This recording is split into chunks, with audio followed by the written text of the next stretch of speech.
You know that feeling when you finally stop moving, when you sit down after a long day and suddenly become aware of how exhausted you actually are.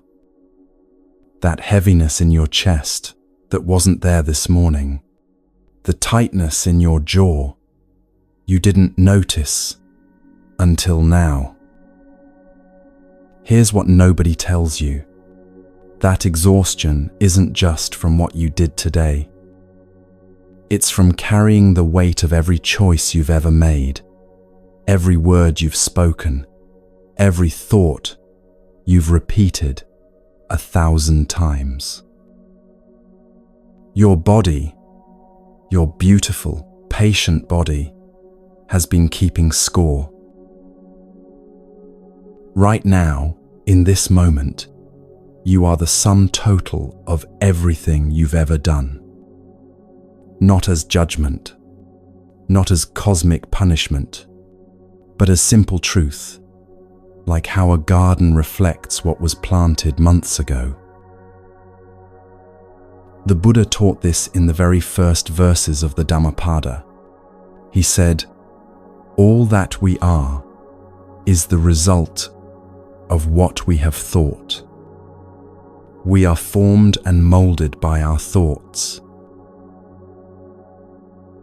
If your life feels out of balance right now, if peace feels impossibly far away, if you're bone tired from trying so hard, it's because somewhere along the way, you planted seeds you didn't mean to.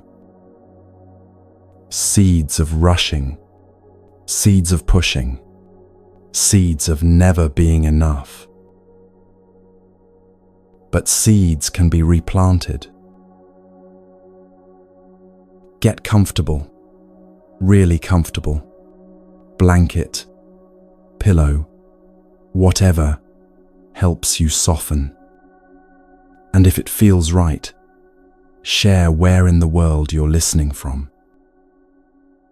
Let's begin this together.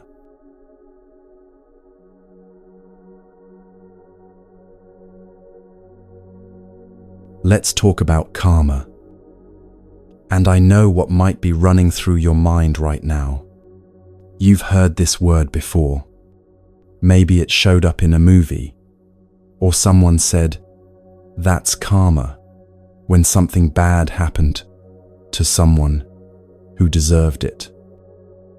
But what the Buddha taught about karma has nothing to do with cosmic revenge or some universal scoreboard keeping track of who's been naughty or nice. Karma is simpler than that, and more profound. The word karma just means action. That's it. Every movement you make, every word you speak, every thought you think, these are all karma. They're energy you're putting into motion. And here's the beautiful, sometimes challenging truth, that energy doesn't just disappear into thin air. It shapes you. It shapes your experience. It shapes what comes next. Think of it like this. If you plant tomato seeds in your garden, you don't get surprised when tomatoes grow. You don't stand there saying, "Why is the universe punishing me with tomatoes? I wanted roses." The garden simply reflects what was planted. There's no judgment in it, no cosmic court deciding your fate, just cause and effect, playing out naturally.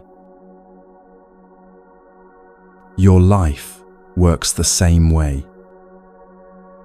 Every moment you're alive, you're gardening, planting seeds with your choices, your words, your habitual ways of responding to what happens. Some of these seeds you plant consciously, with full awareness. But most of them get planted without you even noticing. You're running patterns you inherited, repeating behaviors you learned so long ago you can't remember learning them. And then you wonder why certain things keep growing in your life. Why the same conflicts keep appearing in different relationships. Why you feel anxious even when everything is supposedly fine. Why peace feels so far away, even though you keep trying to find it. In the Samyutta Nikaya, one of the earliest Buddhist texts, the Buddha explains this with remarkable clarity. He says, "I am the owner of my actions, heir to my actions, born of my actions, related through my actions, and have my actions as my refuge. Whatever I do for good or for evil, to that will I fall heir." This isn't about punishment or reward from some external force. It's about natural consequence. Like gravity, not moral, not personal, just how reality works. You are, right now, living in the world your past actions created. Your health, your relationships, the quality of your mind, the ease or difficulty you experience, all of it grows from seeds you've been planting, sometimes without even knowing it. And right now, in this very moment, you're planting seeds for tomorrow. Take a breath and let that sink in for a moment. You're not powerless. You're not stuck. Right now, you have the capacity to plant something different. The Buddha taught that we create 4 different types of karma every single day, often without realizing it.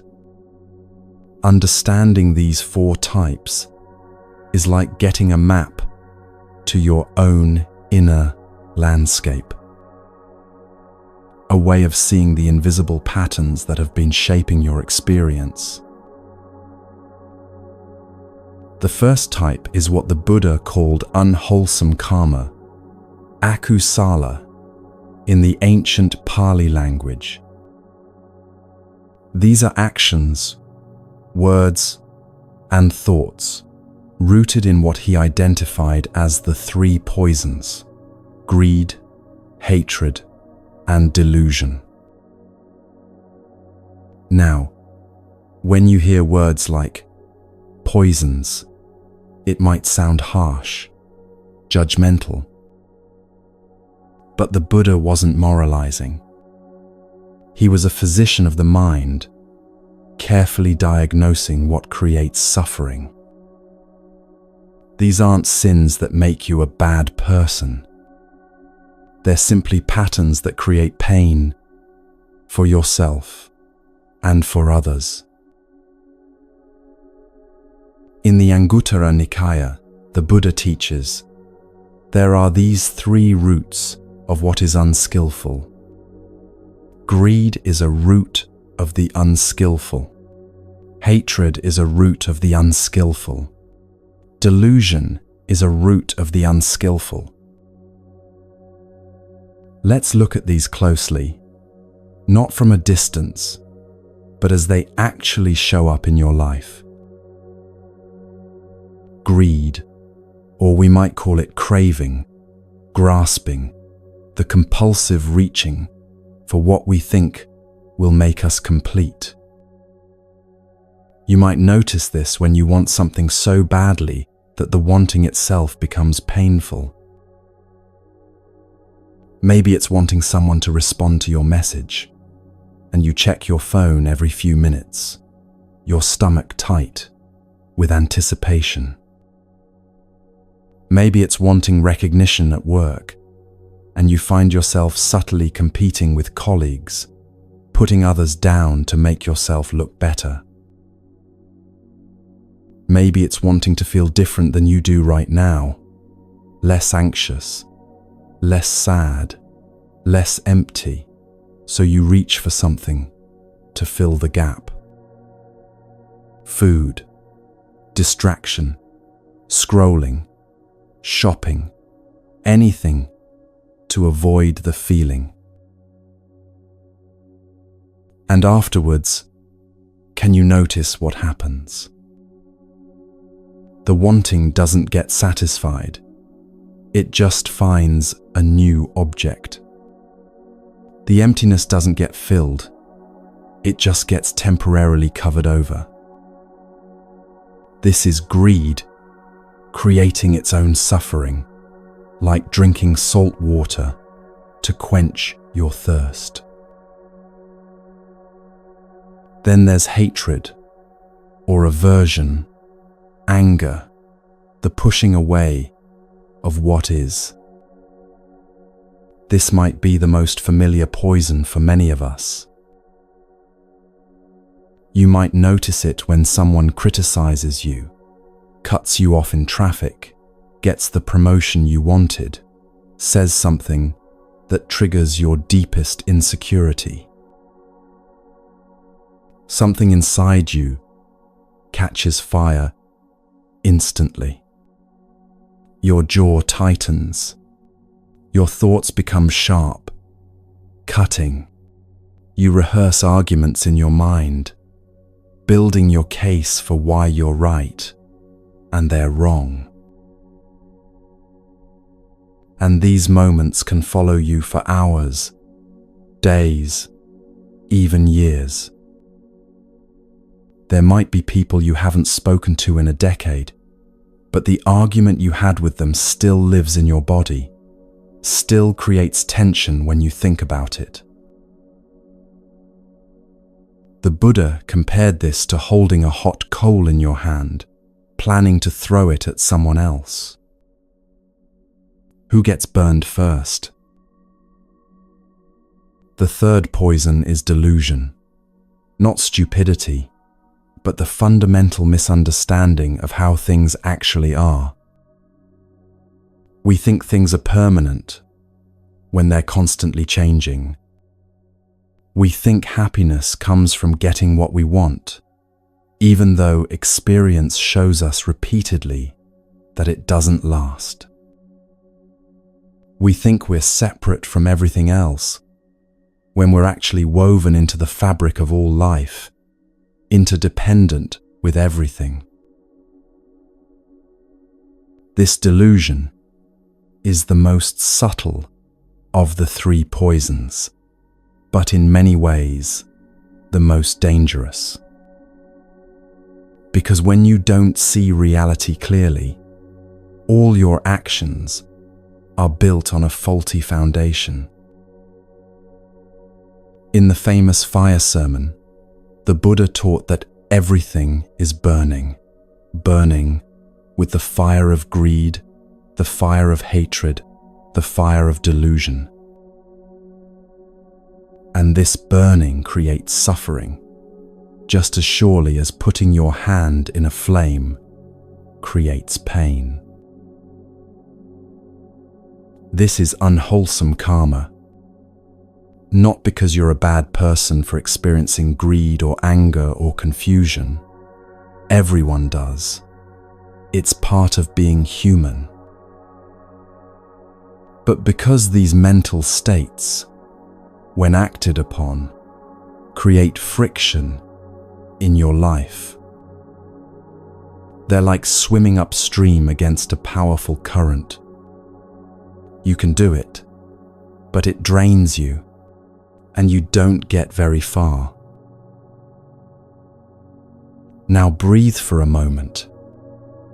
If you're recognizing yourself in these patterns, that's actually a good sign.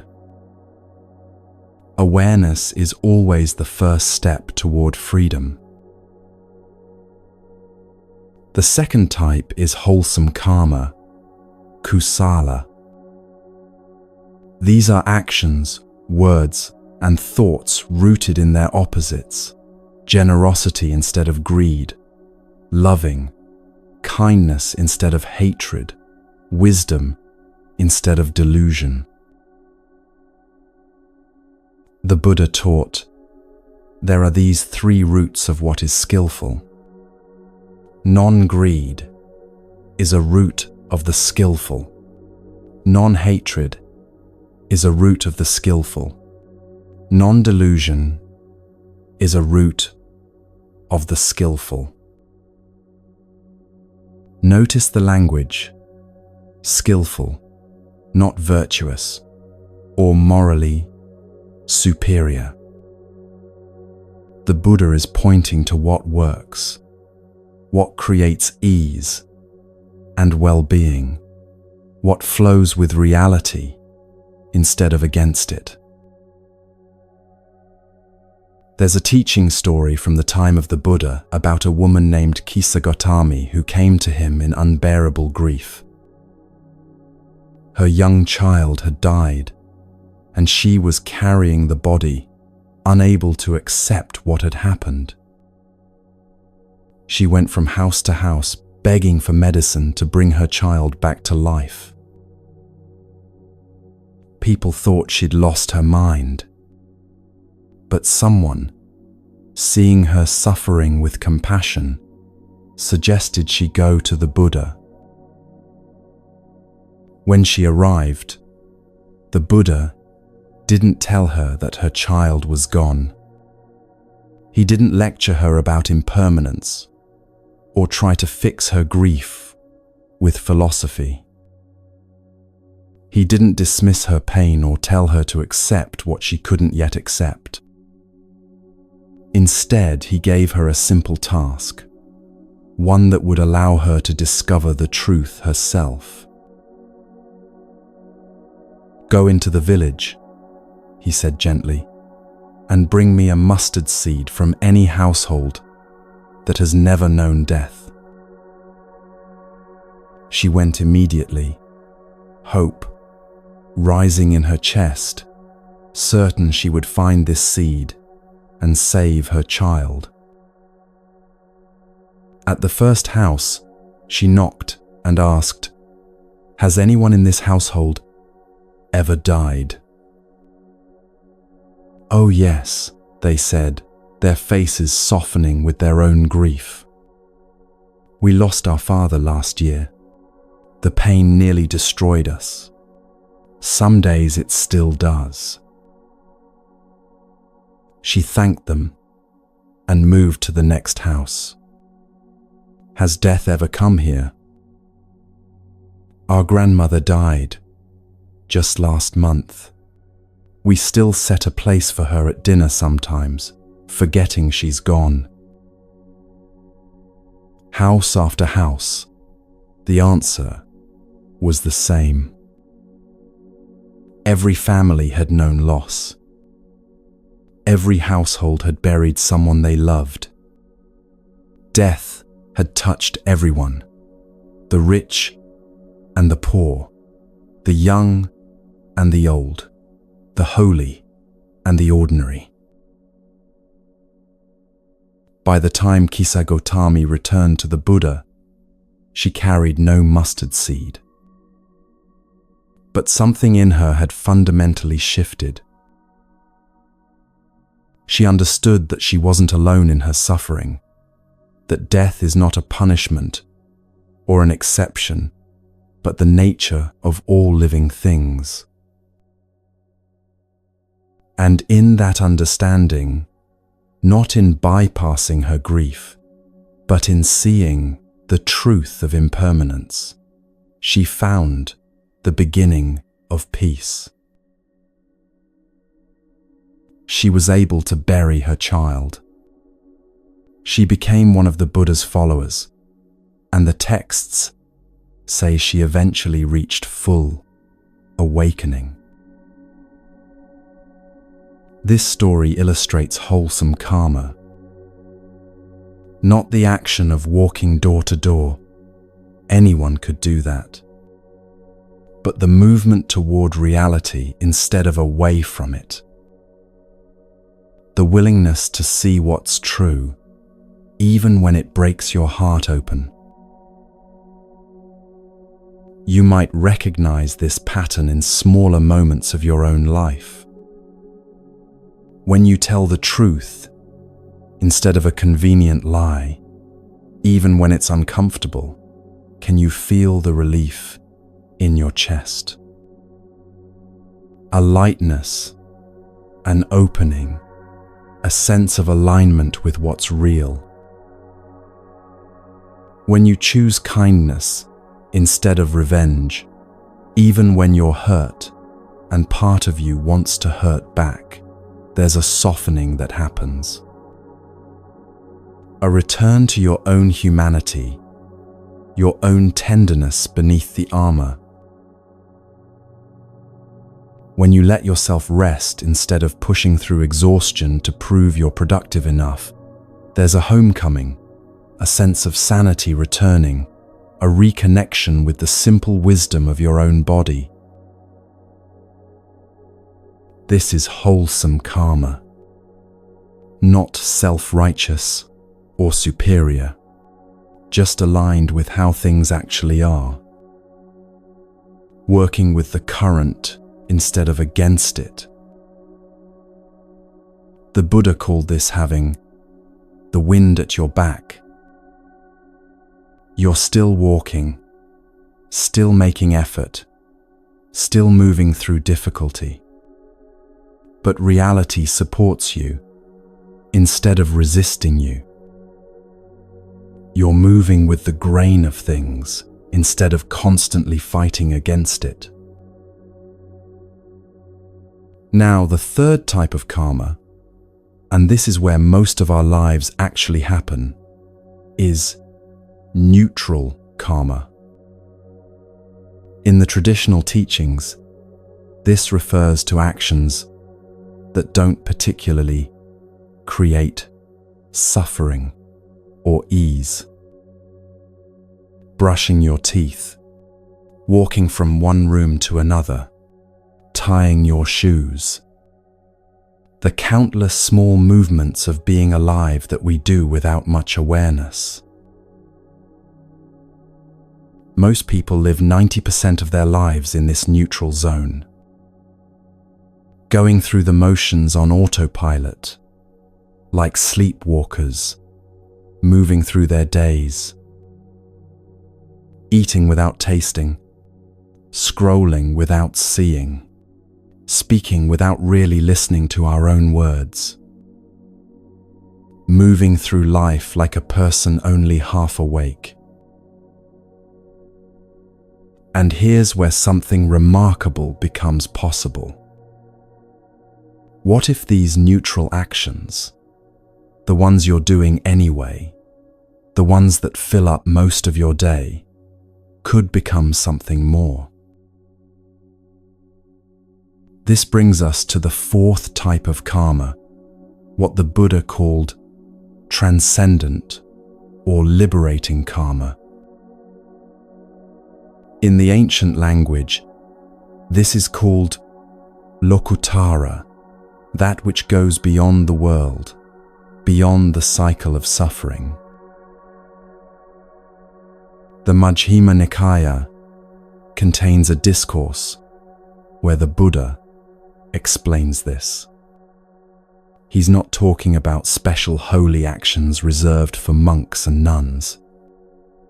He's talking about any action performed with complete presence, with wisdom, with the intention to wake up and be free. There's a famous teaching story that illustrates this perfectly. A young monk came to study at a monastery with grand ambitions burning in his heart. He wanted to unlock the mysteries of consciousness, to achieve profound meditative states, to study with the great masters, to become enlightened. Instead, he was assigned to the kitchen to wash dishes. Day after day, meal after meal, there were the bowls, sticky with rice, crusted with food, never ending. At first, he was bitter about this assignment. He'd watch other monks meditating in the hall, their faces serene and concentrated. He'd see them studying ancient texts with the senior teachers, receiving profound instructions. Meanwhile, he had dishwater-wrinkled hands and the same repetitive task that seemed to have nothing whatsoever to do with enlightenment. His teacher noticed his resentment, the tight shoulders, the clenched jaw, the way he attacked the dishes with barely contained frustration. One day, the teacher gave him new instructions. Wash each bowl as if you're washing the Buddha's own bowl. Give it your complete attention. Feel the temperature of the water on your hands. Notice the weight and texture of each dish. Watch how the soap creates bubbles that catch the light and shimmer with colors. Listen to the sound of water. Be fully present with this one simple task, as if nothing else in the entire world exists.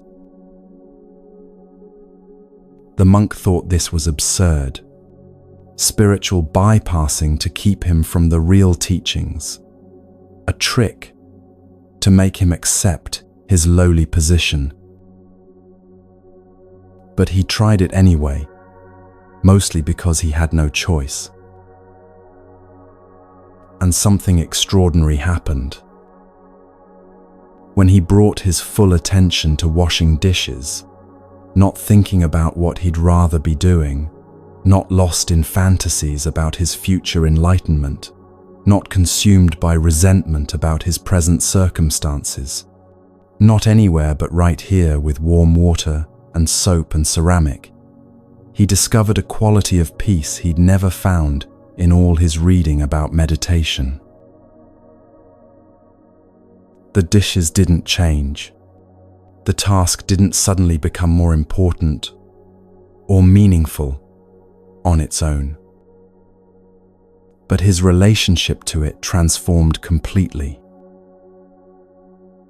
He found presence, clarity, stillness, the ability to be fully here, fully alive, even while doing the most ordinary thing.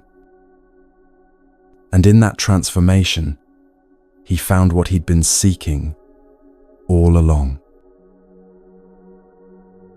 This is transcendent karma. Not actions that are inherently more spiritual than others, but any action, absolutely any action, performed with complete awareness, with wisdom, with the sincere intention to wake up. The Buddha taught this principle clearly in the Satipatthana Sutta, the foundational discourse on mindfulness. He said that a practitioner should bring full awareness to every activity. When walking, one knows one is walking. When standing, one knows one is standing.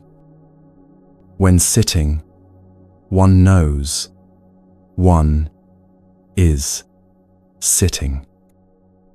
When lying down, one knows one is lying down. This sounds almost too simple to be profound. But notice what he's pointing to: complete presence with what is actually happening, rather than being lost in thoughts about the past or fantasies about the future. Meditation can be transcendent karma, or it can be just another item on your to-do list, checked off mechanically while your mind wanders the entire time. Compassion can be transcendent, or it can be performance, done because of how it makes you look, or the story you can tell about yourself as a spiritual person. Even washing dishes can become a doorway to freedom if you bring your whole self to it. The difference isn't in the action itself. It's in the quality of mind you bring to it, the awareness that infuses it, the intention that guides it. The Buddha illustrated this with a teaching about giving. He said that two people could give the exact same gift, let's say, food, to someone who's hungry. One person gives because they genuinely see the suffering of hunger and want to help ease it, with no other agenda, no thought of reward, just simple human care. The other person gives because they want to be seen as generous, or because they feel guilty if they don't, or because they're trying to accumulate merit, like collecting points in some spiritual loyalty program. The external action looks identical. Same food, same hungry person, same outcome on the surface. But the karma, the imprint it leaves on the giver's mind, the seeds it plants for the future, the direction it moves them, is completely different. One creates more genuine connection, more openness of heart, more capacity to see and respond to suffering without making it about yourself. The other creates more self-consciousness, more subtle separation between self and other, more treating life as a transaction where you're trying to get something, approval, recognition, spiritual advancement. In the Kalama Sutta, the Buddha gives perhaps his most practical teaching on how to discern wholesome from unwholesome karma. He tells a group of villagers not to believe something just because it's written in scriptures, or because a teacher said it, or because it's traditional, or even because he himself taught it. Instead, he says, when you know for yourselves that certain things are unwholesome and wrong and bad, then give them up. And when you know for yourselves that certain things are wholesome and good, then accept them and follow them. How do you know? By observing the results in your own direct experience. When you act from greed, from grasping, from the compulsive need to acquire or achieve, what happens in your body? Do you feel lighter or heavier? More at peace or more agitated? More connected to life or more isolated in your wanting? When you act from anger, from the need to defend yourself and prove yourself right, what's the result? Does it bring you closer to peace or further from it? Does it heal the relationship or deepen the wound? When you act from delusion, from not seeing things as they actually are, where does it lead? Does it create more clarity or more confusion? And when you act from generosity, from genuine care, from wisdom that sees the interconnection of all things, what grows from that? Your body knows the answer before your mind does. There's a felt sense of rightness when you're aligned with reality, a sense of flow, of coming home to yourself. And there's a friction, a resistance, a subtle wrongness when you're moving against the grain of things. The Buddha wasn't asking you to believe him. He was inviting you to become a scientist of your own experience, to observe carefully and honestly what creates suffering and what creates freedom. Think about your own life right now. Can you sense the difference between actions you take on autopilot and actions you do with real presence? Between kindness that flows from actually seeing someone and kindness that's trying to prove you're a good person. Between work that comes from genuine care and work that comes from fear of being judged as inadequate. You know the difference. Even when you lie to yourself about it, some part of you knows. When you act from a place of true presence and care, there's a rightness to it you can feel in your bones. When you act from fear or habit, or the need to perform for others, there's a hollowness, an incompleteness, no matter how perfectly you execute the action. The Buddha wasn't demanding you become perfect. He wasn't asking you to transform every moment into enlightened action overnight.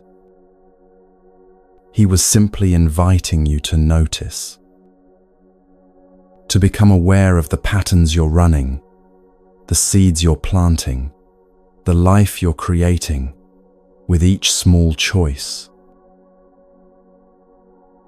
Because here's the truth that makes all of this hopeful rather than overwhelming. If everything you're experiencing right now is the result of past actions, past choices, past patterns, then everything you'll experience tomorrow is being shaped by what you're doing right now. You're not stuck with the garden you've already grown. You can plant new seeds today. Right now, this very moment. You can notice the pattern of immediately reaching for your phone when you're uncomfortable and choose to sit with the discomfort for just one breath instead. You can catch yourself about to speak harshly and choose silence or softness instead. You can feel the familiar pull toward the old harmful pattern and choose, just this once, something different. These aren't grand gestures. They're not dramatic transformations that will impress anyone or look good on social media. They're just small redirections, tiny course corrections that nobody else might even notice. But repeated over time, these small changes create massive transformation. One morning of presence instead of immediately grabbing your phone won't revolutionize your life. But 200 mornings will reshape your nervous system, your capacity for peace, your relationship with reality itself. One moment of choosing kindness instead of defensiveness won't heal a broken relationship. But 1,000 moments might create something new, something neither of you thought was possible. This is the map the Buddha offers you. 4 types of actions, 4 different directions your energy can move. the unwholesome patterns rooted in greed, hatred, and delusion that create friction and suffering. The wholesome patterns rooted in generosity, loving kindness, and wisdom that create ease and connection. The neutral actions that could become doorways to presence if you brought awareness to them. And the transcendent actions that fundamentally change the direction you're heading, that free you from old patterns of suffering. You don't have to figure it all out at once. You don't have to become a different person by tomorrow morning. The path is gentler than that. Just notice. Just begin to see the patterns. Just start asking yourself, what am I planting right now with this choice, this word, this thought? And when you catch yourself planting seeds of suffering, when you notice the anger arising, the defensiveness activating, the old story starting to play, you don't have to judge yourself harshly. You just have to recognize it. Oh, this is that pattern again. This is me swimming upstream again. And then, if you can, you make a different choice. Not because you're trying to be morally superior. Not because you're afraid of cosmic punishment. But because you're tired of creating your own suffering. Because you've tasted the difference between friction and flow. Because you want to live with the wind at your back, instead of constantly fighting against a current you can't see. This is karma without the mystery. Just cause and effect, just actions and their natural consequences. Just the simple, profound truth that what you do matters, not because someone is watching and judging from above, but because you are literally creating your experience of life with every choice you make. The heaviness you feel on some days, the lightness you feel on others, the quality of your relationships, the state of your mind, the experience of living in your own body. All of it, every single bit of it, growing from seeds you've planted. And right now, in this very moment, you're planting seeds for tomorrow. What do you want to grow?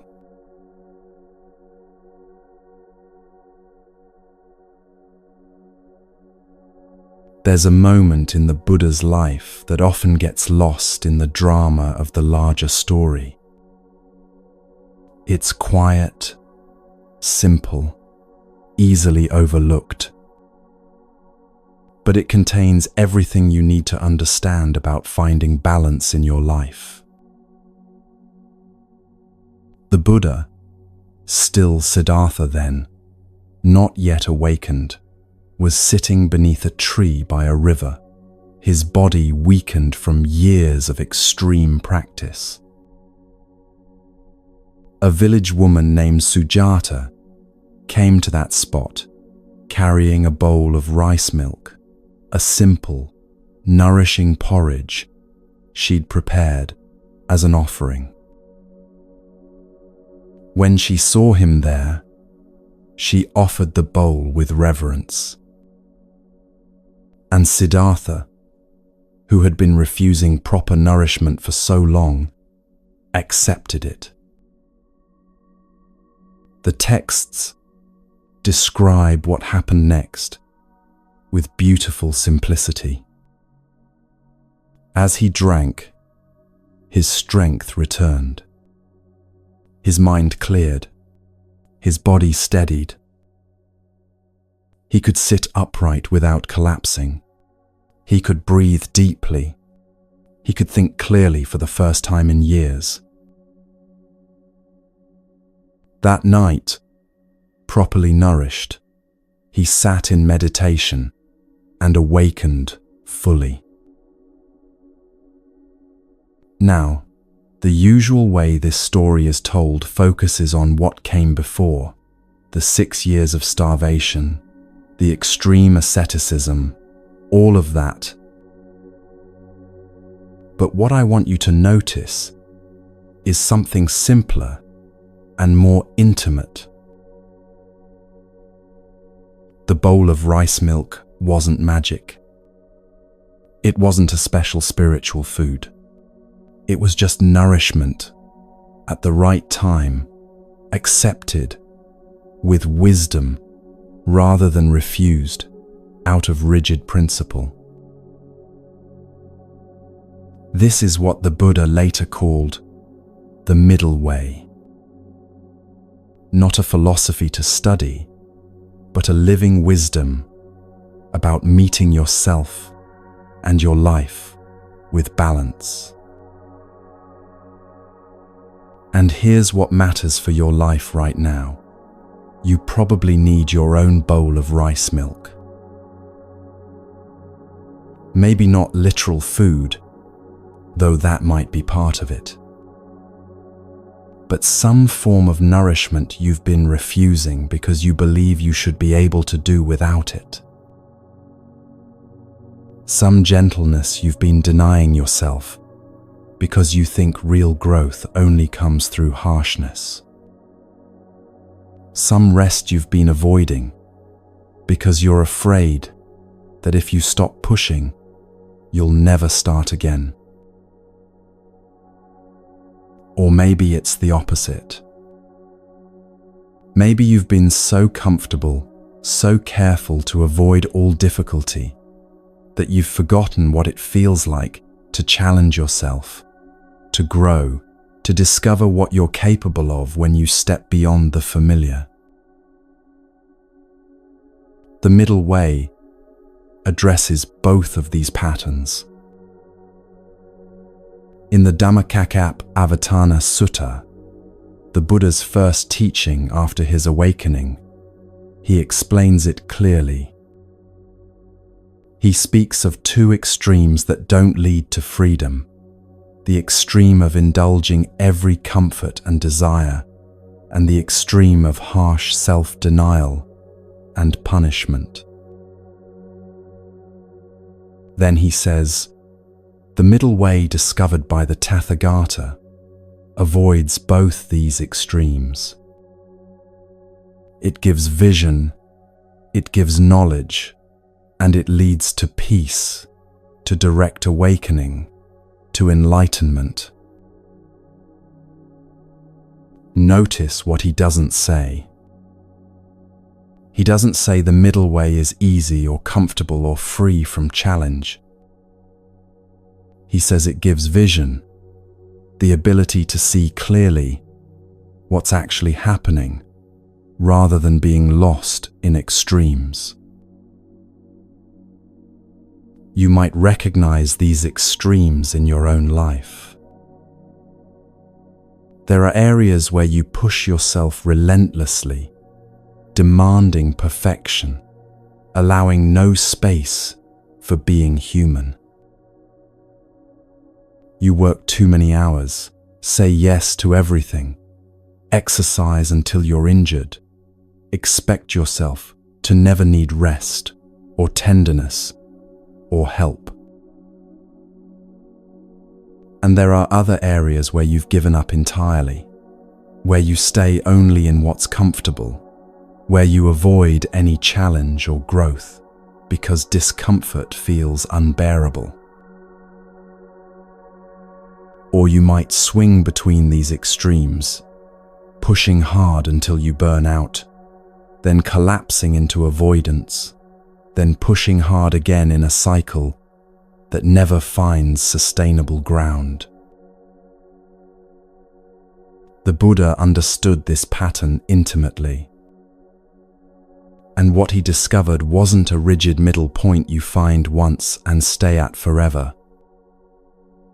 He discovered something more subtle, a constant tuning, a continuous adjustment, a responsive wisdom that keeps finding balance as circumstances change.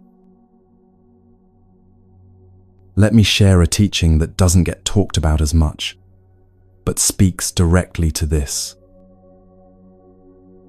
In the Meghiya Sutta, there's a story about a monk named Meghiya who was the Buddha's attendant.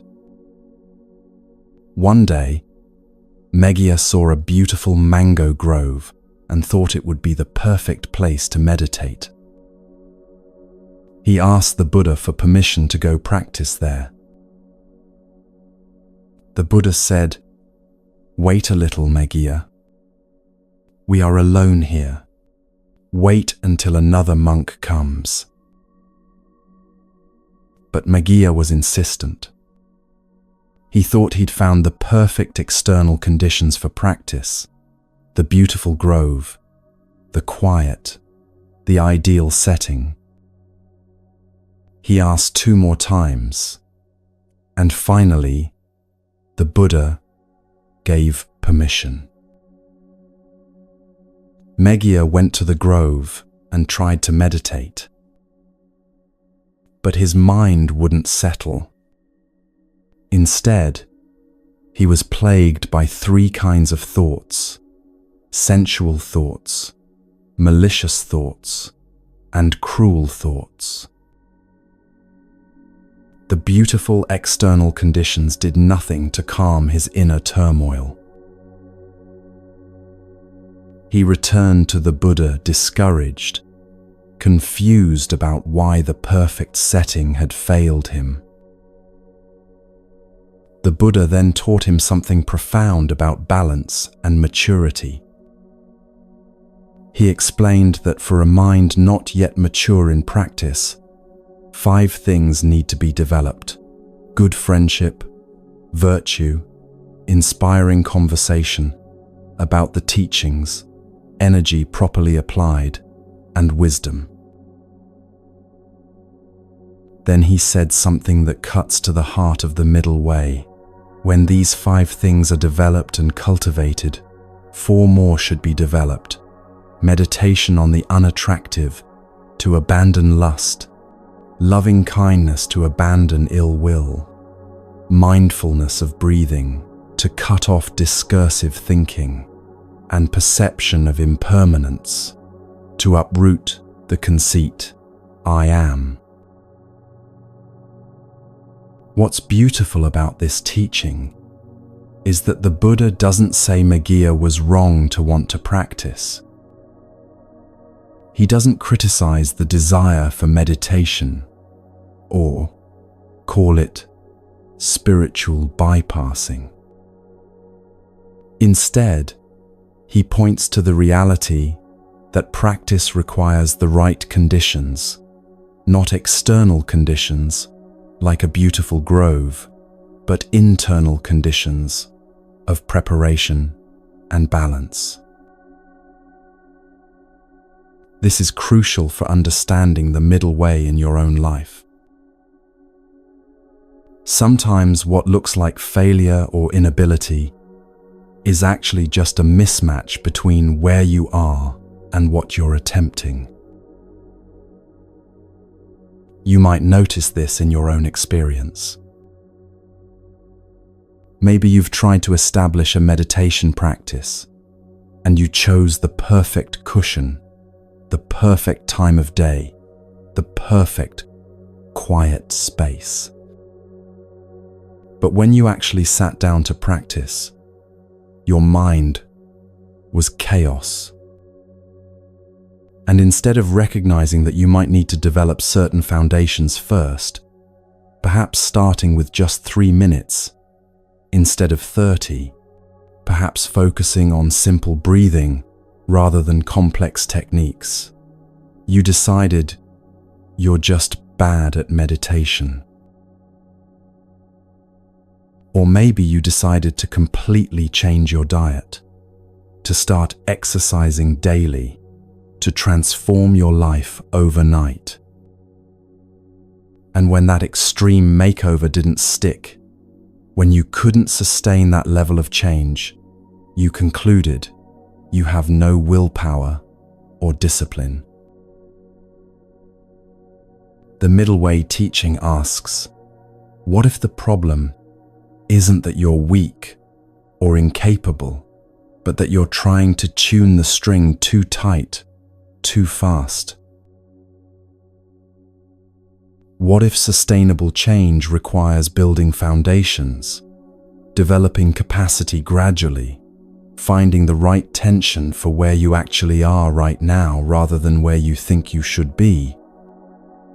The Buddha's teaching to Megya offers specific guidance here.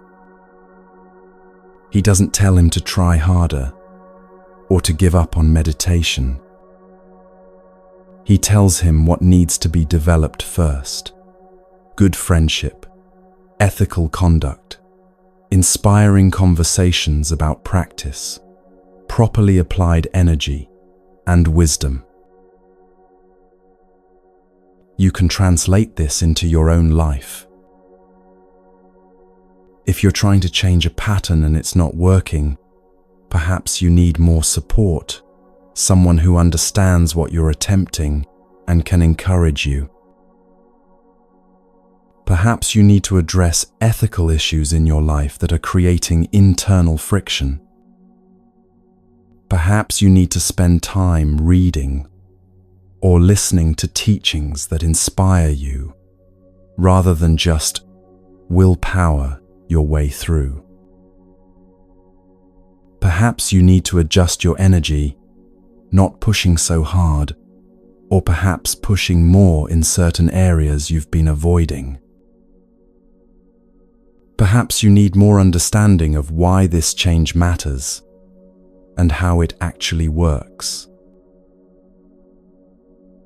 This is the middle way in action, not just moderating extremes, but wisely understanding what conditions support growth and what conditions undermine it. There's another lesser-known teaching that addresses this directly. In the Kitagiri Sutta, the Buddha is teaching two monks about sense restraint, the practice of not getting lost in sensory experience. He tells them that sense restraint is important for developing concentration and wisdom. But then he adds something crucial. If you practice restraint in a way that makes you stressed, anxious, or exhausted, that's too tight. If you practice with no restraint at all, just following every impulse, that's too loose. The middle way is practicing restraint without creating tension and stress, while also not abandoning the practice entirely. This teaching beautifully captures what balance actually means. It's not about finding some mathematical midpoint between two extremes. It's about finding the approach that's both effective and sustainable, that actually moves you toward freedom without creating new forms of suffering. You can apply this to anything in your life. Let's say you're trying to change your relationship with your phone, with social media, with the constant digital distraction that fragments your attention. The extreme of too tight might be, I'm deleting all social media, throwing my phone away, completely disconnecting from the digital world. That might work for some people in some circumstances, but for most of us, it creates so much stress and inconvenience that it's not sustainable. You might manage it for a week, maybe 2, but then you're back to old patterns with added shame about failing. The extreme of too loose might be, I'll just keep scrolling whenever I feel like it. Trying to change this is too hard. This is just how life is now. Everyone does it. The middle way might be, I'll notice when I'm reaching for my phone out of habit rather than necessity. I'll create some simple boundaries, not checking it first thing in the morning, leaving it in another room during meals, having certain times when I'm fully present. And I'll do this with kindness toward myself when I slip, knowing that changing patterns takes time. Can you feel how that middle approach is neither harsh nor permissive? It has both care and discipline, both gentleness and strength. This is the wisdom the Buddha was pointing to. Not a rigid rule that applies to everyone the same way, but a living responsiveness to what's actually needed. And here's what's essential to understand.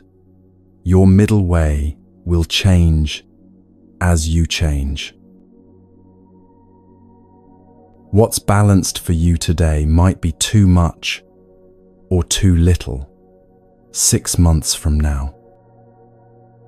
What felt like the right amount of challenge last year might feel overwhelming this year, or it might feel too easy.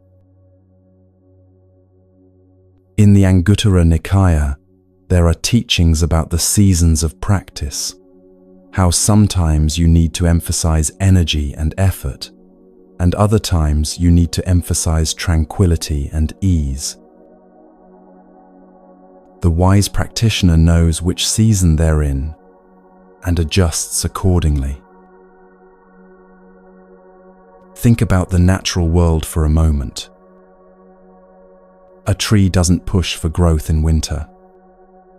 It doesn't berate itself for going dormant, for pulling energy inward, for appearing to do nothing while its roots consolidate and prepare for spring.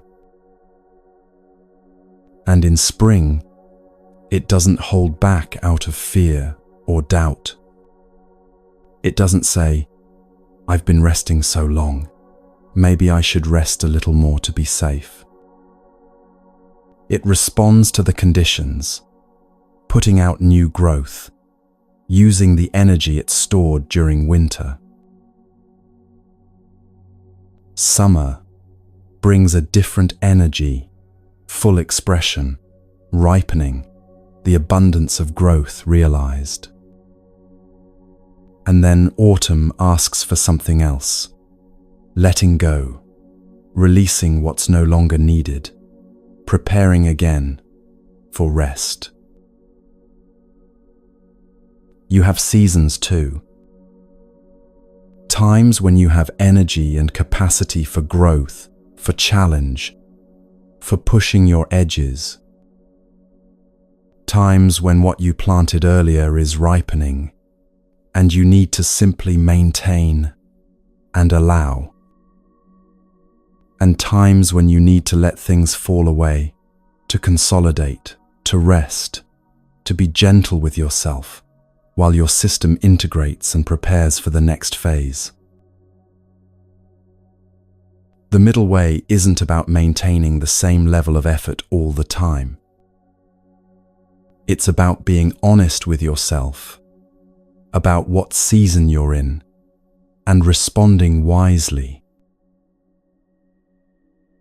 You might notice, for instance, that there are weeks when you wake up with energy, with clarity, with a natural momentum toward practice and growth. In those times, the middle way might mean riding that wave, not pushing so hard you burn out, but also not holding back out of habit or fear. And there are other times when you wake up already depleted, when life has asked more of you than you have to give, when just getting through the day feels like an accomplishment. In those times, the middle way looks completely different. It might mean radical rest, minimal expectations, tremendous gentleness with yourself. Neither of these is better or worse. Neither is more spiritual or advanced. They're both expressions of wisdom, responding to actual conditions rather than following a rigid rule. This requires regular check-ins with yourself, not obsessive self-monitoring, but honest reflection. You might ask yourself weekly or even daily, how is my energy right now? Am I pushing too hard, creating stress and resistance? Or am I backing off too much, avoiding growth out of fear or habit? What would bring me back to balance? These questions aren't meant to create more anxiety or self-judgment.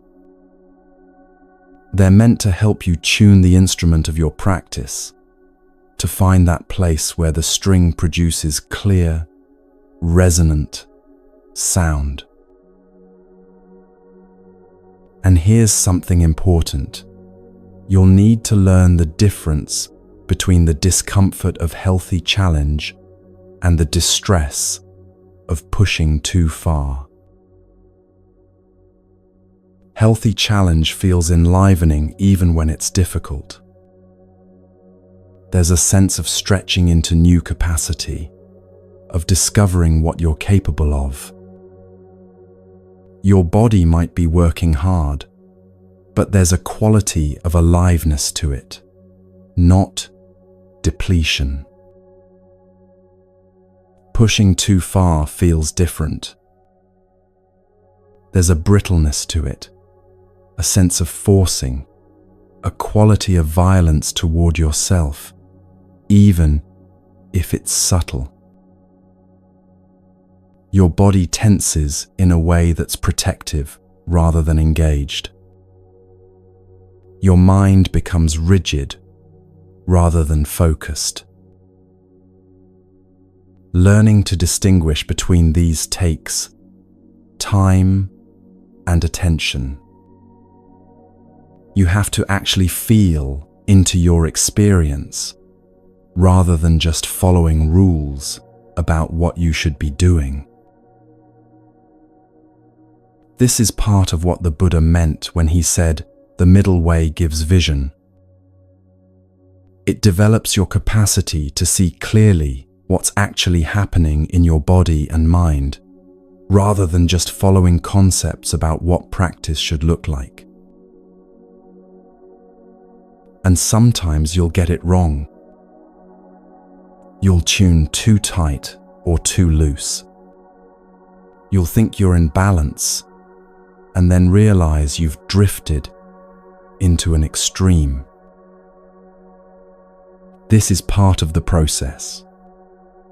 This is how you learn where your edges are, what balance actually feels like in your body and mind. The invitation is to meet these moments of imbalance with curiosity rather than judgment. Oh, interesting. I've been pushing too hard and now I'm exhausted. What can I learn from this? How can I adjust? Or, oh, I notice I've been avoiding all challenge for weeks now, staying only in comfort. What gentle step toward growth might serve me right now? This is what the Buddha meant when he said the middle way gives vision. It's the vision to see clearly what's actually happening, rather than being lost in rigid rules or complete chaos. The Buddha also taught that the middle way requires what we might call self-compassion, though he used different language for it. In the Metta Sutta, the discourse on loving kindness, he teaches that we should develop a heart of loving kindness for all beings, including ourselves. This isn't self-indulgence. It's wisdom. Because if you treat yourself harshly, if you demand perfection and punish yourself for being human, you're tuning the string too tight. It will break, or it will create such an unpleasant sound that you'll abandon the practice entirely. But if you're so gentle that you never challenge yourself, never ask yourself to grow beyond what's comfortable, you're tuning the string too loose. It won't produce the clear tone of awakening. The middle way holds both, the compassion that allows you to be human and imperfect, and the wisdom that knows growth requires stepping beyond the familiar. Think about how you speak to yourself when you make a mistake or fall short of your expectations. Is your inner voice harsh, critical, demanding? Or is it so permissive that it never encourages you toward growth? The middle way voice might sound like, "Yes, you slipped into that old pattern again. That's okay. You're learning. What do you notice about what triggered it? What might you do differently next time?" It's honest, without being cruel. It acknowledges the reality, without creating shame.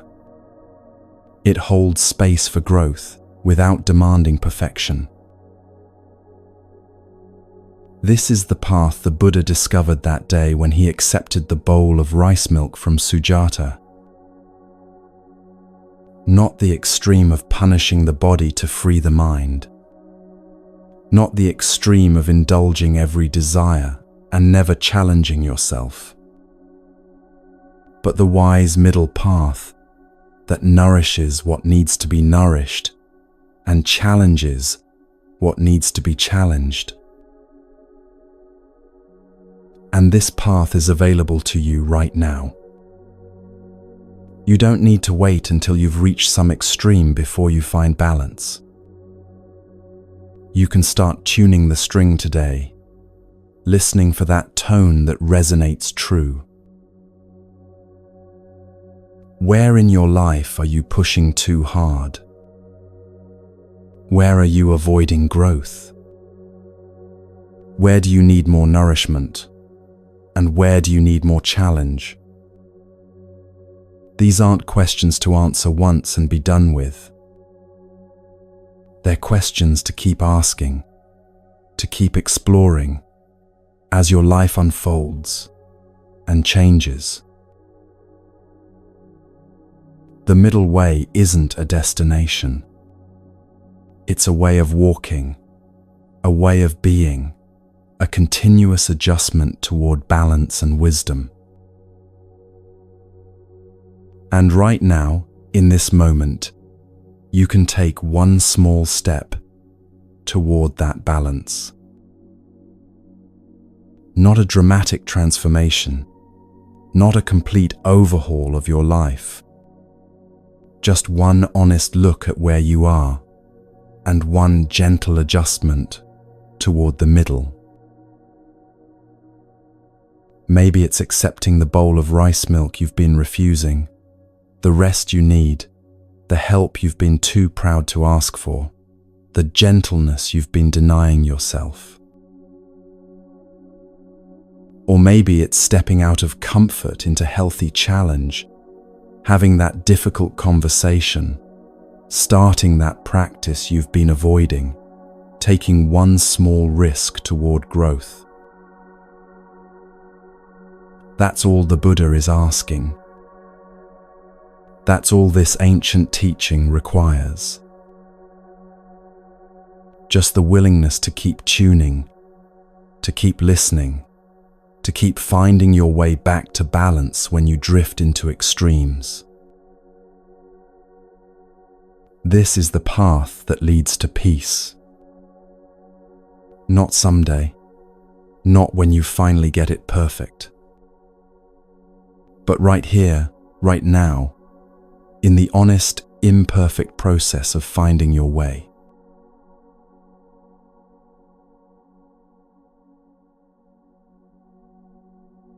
There's something running your life that you didn't consciously choose. Patterns so familiar, you don't even notice them anymore.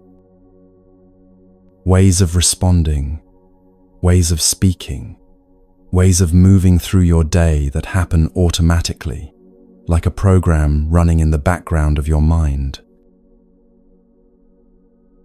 You might notice this when you suddenly realize you've eaten an entire meal without tasting a single bite. Or when you find yourself in the middle of an argument you didn't mean to start, saying words you've said 100 times before, following a script you don't remember writing. Or when you reach for your phone without even deciding to, your hand moving before your conscious mind registers the impulse. These aren't moral failures. They're not signs that something is fundamentally wrong with you. They're just patterns, habits of body and mind that formed over time, often when you weren't paying attention, often in response to pain or fear or circumstances you couldn't control. The Buddha taught about this with remarkable clarity in the Abhidhamma, the detailed analysis of mental processes. He explained that most of our actions don't arise from conscious choice. They arise from sankhara, mental formations, conditioning, the accumulated patterns of how we've responded to life again and again. These patterns live in your body as much as your mind. You might notice that when someone criticizes you, your shoulders immediately rise toward your ears. You didn't decide to do that. It just happens. Or when you feel anxious, you start scrolling through your phone, your thumb moving automatically, seeking distraction from discomfort. Or maybe you notice that you're always rushing, always eating while standing, or walking, always doing 3 things at once, because somewhere along the way, you learned that stopping means falling behind, that rest means weakness, that your worth depends on constant productivity. These patterns were learned. Someone taught you, maybe explicitly, maybe through their own example, that your value comes from doing, not being. That stillness is laziness. That if you're not constantly proving yourself, you're not enough. And now that pattern runs automatically, like software installed so long ago you can't remember the installation. It's become part of how you move through the world, so deeply embedded that it feels like who you are, rather than something you learned. The Buddha's teaching on releasing harmful patterns begins with something beautifully simple: just noticing. Not judging, not fixing, not immediately trying to change. Just seeing clearly what's actually happening. In the Satipatthana Sutta, the foundational discourse on mindfulness, the Buddha teaches, a practitioner, when going, understands, I am going. When standing, understands, I am standing. When sitting, understands, I am sitting. When lying down, understands, I am lying down. This might sound absurdly simple. Of course you know when you're sitting or standing. But do you really? How many times have you arrived somewhere without remembering the journey?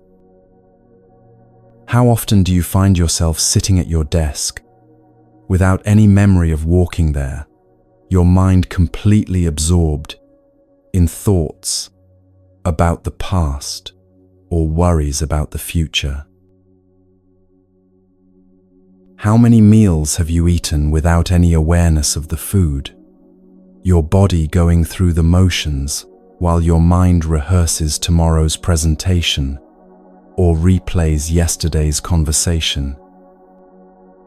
The Buddha is pointing to something profound. Most of the time, you're not actually present for your own life. You're running on autopilot, following patterns you didn't consciously choose, responding from conditioning rather than consciousness. And here's what's important. This isn't your fault. These patterns formed for reasons. Maybe you learnt to rush because when you were young, slowness was punished. Maybe you learnt to avoid conflict because expressing anger wasn't safe. Maybe you learnt to please others at the expense of yourself because that's how you survived. The child you were did what they needed to do to make it through. Those patterns served you once. They protected you, helped you navigate difficult circumstances, kept you as safe as you could be.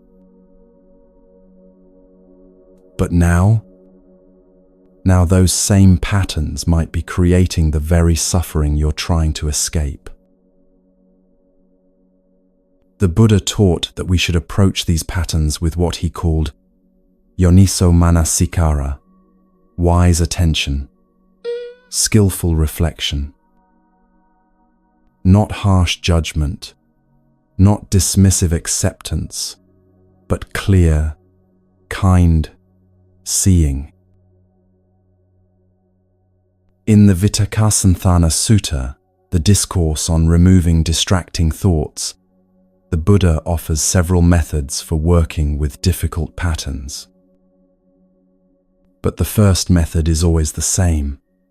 Recognize what's happening. Just see it clearly. You might start to notice, for instance, that you have a pattern of saying yes when you mean no.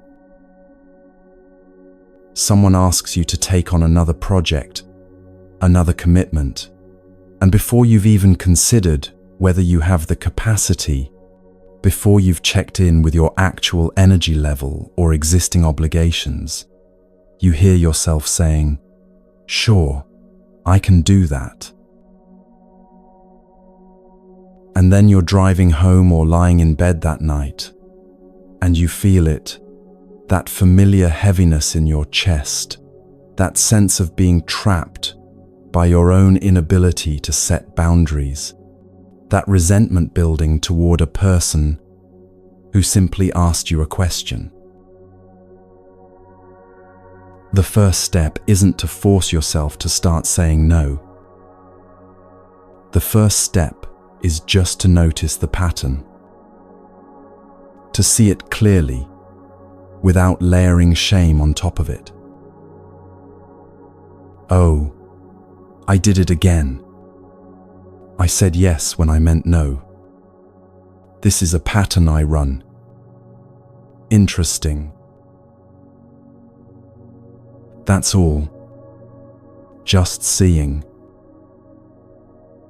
But that seeing is powerful, because you can't change a pattern you don't recognize. And recognition is the beginning of freedom. The Buddha taught that once you begin to see your patterns clearly, you can start to make conscious choices about which ones to keep and which ones to release. But this requires something he called sila, often translated as ethics or morality, but more accurately understood as a wise way of living that doesn't create suffering. In the Upali Sutta, the Buddha explains that ethical conduct isn't about following commandments from an external authority. It's about understanding cause and effect, seeing clearly that certain actions lead to suffering and certain actions lead to peace. He taught that we need to create what we might call ethical anchors, commitments we make to ourselves when we're clear and calm, commitments that protect us when we're not. You might notice this need in your own life. There are moments of clarity when you see with perfect precision what you need to do differently. You see that you need to stop checking work email after 8 p.m. because it's destroying your sleep and your peace. You see that you need to have that difficult conversation you've been avoiding. You see that you need to stop drinking so much because it's not serving you anymore, even though it temporarily numbs the discomfort. In those moments of clarity, you know what's true. You know what would serve your well-being, what would align with your deepest values. But then the moment passes. You're back in the middle of life, with all its pressures and triggers and old patterns. The deadline is approaching. The email is marked urgent. Your boss is asking for immediate response. And suddenly, that clarity about boundaries feels far away, irrelevant, impractical. Or you're at a social gathering and everyone's drinking, and you remember your clarity about alcohol, but you also feel the pull of old habits, the desire to fit in, the discomfort of being different, the fear of being asked why you're not drinking. And your commitment wavers. This is why the Buddha taught about making commitments, not as rigid rules that make you feel guilty when you break them, but as gifts from your clear self to your struggling self. The traditional Buddhist practice is taking precepts, ethical guidelines that protect you from creating suffering. But before we look at the specific precepts, let's understand the spirit behind them. When you're calm and clear, you can see what truly serves your peace and what undermines it. In that clarity, you can make a promise to yourself: when I'm triggered, when I'm afraid, When I'm caught in old patterns, I'll remember this clarity. I'll have this commitment to guide me back. This isn't about becoming perfect or never making mistakes. It's about creating a North Star, a reference point you can return to when you've lost your way. Think about it this way. Imagine you're standing on a mountaintop with a clear view of the landscape below. You can see the winding path through the valley. You can see where the path leads to beautiful meadows and where it leads to dangerous cliffs, where it crosses streams and where it dead ends in swamps. From this vantage point, with this clarity, you draw yourself a map. Then you descend into the valley. Now you're in the thick of it, trees blocking your view, fog rolling in, the path less clear, uncertainty at every turn. But you have the map you drew from the mountaintop. That map, created in clarity, can guide you even when you can't see clearly anymore. The Buddhist precepts are like that map. They're wisdom from your higher self, protecting you when you're lost in the fog of reactivity, fear, or habit. The Buddha offered 5 basic precepts as a foundation for ethical conduct. Not as commandments from an external God, but as observations about what creates suffering and what creates peace. Not as burdens, but as gifts you give yourself. Let's look at each one, not as abstract rules, but as practical wisdom for your actual life. The first precept is traditionally translated as not killing or not taking life. At its most obvious level, this means not murdering, not deliberately ending another person's life. Most of us aren't struggling with that one. But the precept goes deeper. It's about recognizing the preciousness of all life and choosing not to cause harm.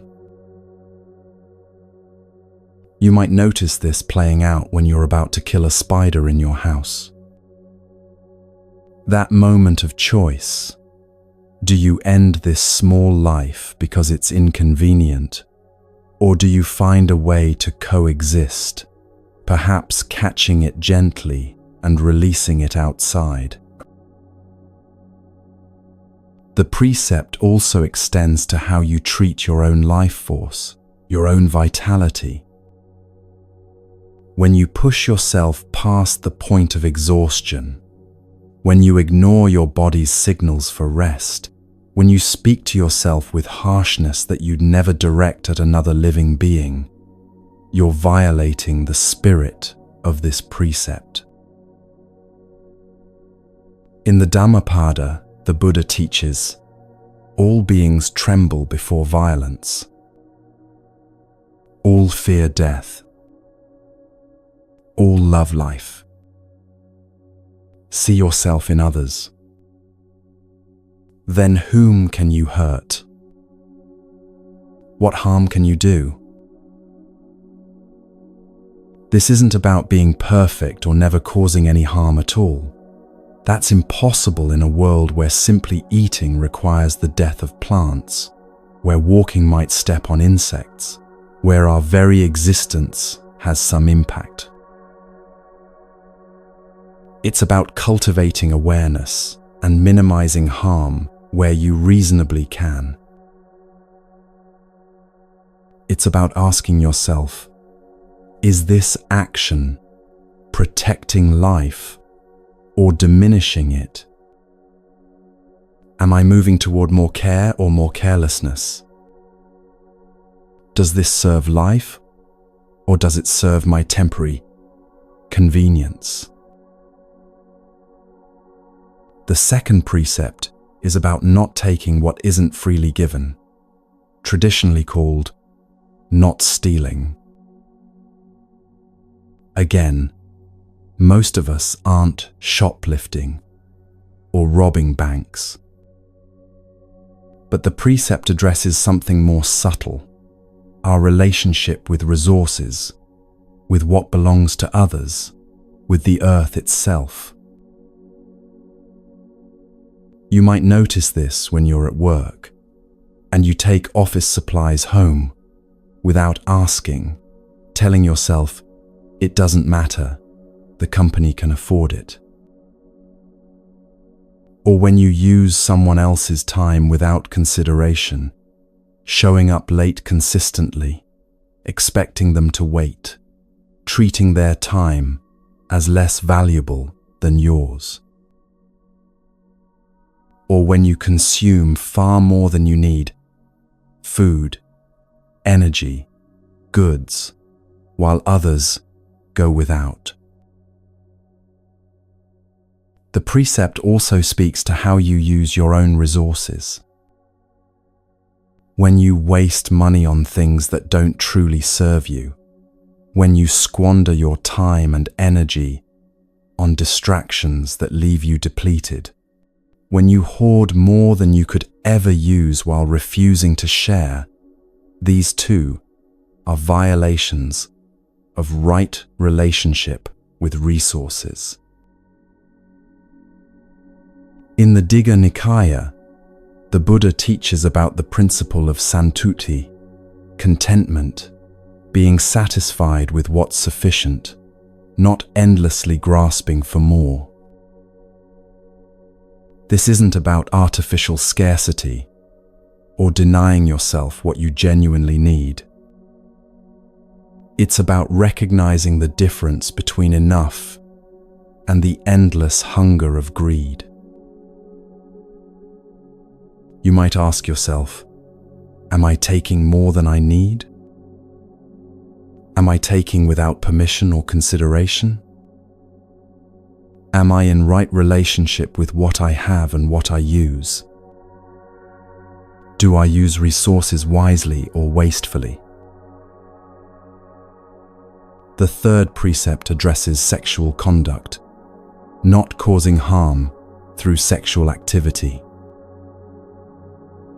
The traditional language is often about adultery, but the deeper principle is about honoring the trust and vulnerability inherent in intimate relationships.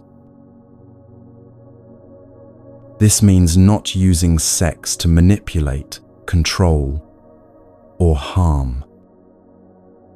Not betraying commitments you've made to partners. Not engaging in sexual activity that creates suffering for yourself or others. But it also extends more broadly to how you engage in all intimate relationships. Are you honest about your intentions? Do you respect boundaries, both others and your own? Are you present and caring, or are you using another person to fill an emptiness in yourself? The Buddha taught in the Sigalovada Sutta about the importance of mutual respect, faithfulness, and care in relationships. This isn't about rigid rules regarding who can be intimate with whom.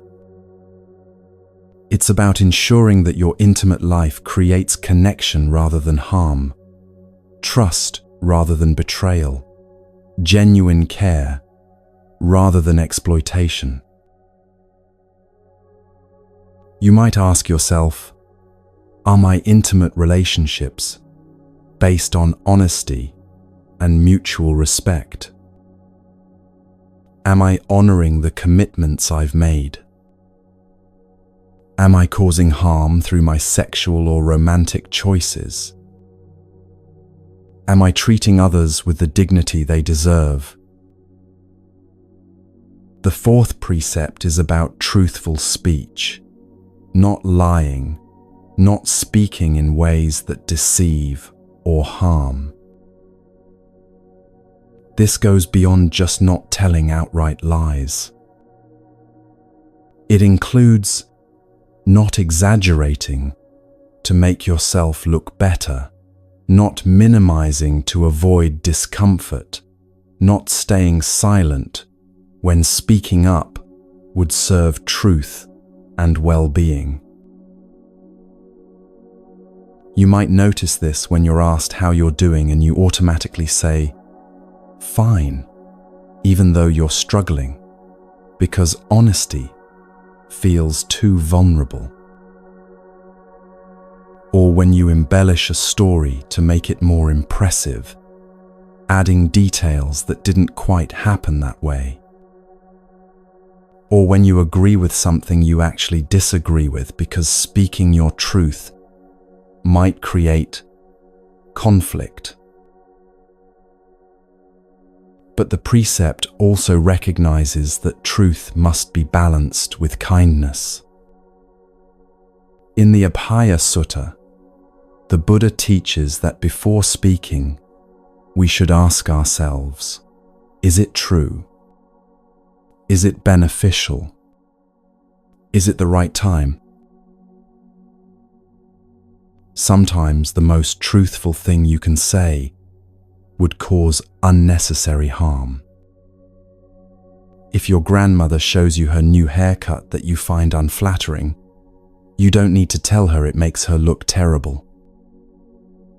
You can find something true and kind to say about her courage to try something new, about how happy she seems, about something genuinely positive you notice. The commitment is to speak in ways that serve truth and reduce suffering, not to use honesty as a weapon or excuse for cruelty. You might ask yourself, am I speaking truthfully? Are my words creating clarity or confusion? Am I using speech to connect or to harm? Is what I'm about to say true, beneficial, and timely? The fifth precept addresses intoxicants, not consuming substances that cloud the mind and lead to heedlessness. The traditional teaching focuses on alcohol and drugs, and this remains relevant. When you're intoxicated, you lose access to your clarity, your judgment, your ability to keep your other commitments. The things you wouldn't normally do suddenly seem reasonable. The boundaries you've set for yourself suddenly seem negotiable. There's a teaching story where a man is given a choice between breaking one of the precepts, killing a goat, sleeping with his neighbor's wife, getting drunk, or telling a lie. He chooses getting drunk, thinking it's the least harmful. But once drunk, he ends up doing all four of the others. The point isn't that alcohol is uniquely evil, but that it undermines your capacity to make wise choices. But the precept extends beyond just alcohol and recreational drugs. It's about anything you consume that clouds your clarity and keeps you from being present. For some people, this might be food, using eating to numb feelings, to escape from discomfort, consuming in ways that create a fog between you and your actual experience. For others, it might be digital consumption, endless scrolling, binge-watching, gaming, to the point where you're not present for your actual life. For others still, it might be work itself, using busyness as an intoxicant to avoid feeling what you're feeling. The question isn't whether something is inherently bad. The question is, does this consumption help me stay awake, present, and clear? Or does it cloud my mind and lead me toward heedlessness? In the Anguttara Nikaya, the Buddha teaches about appamada versus pamada, heedfulness versus heedlessness, being awake to your life versus sleepwalking through it.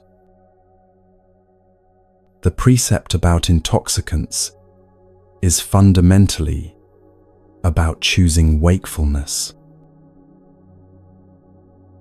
You might ask yourself, what am I consuming that keeps me from being present? What substances or activities do I use to escape from reality?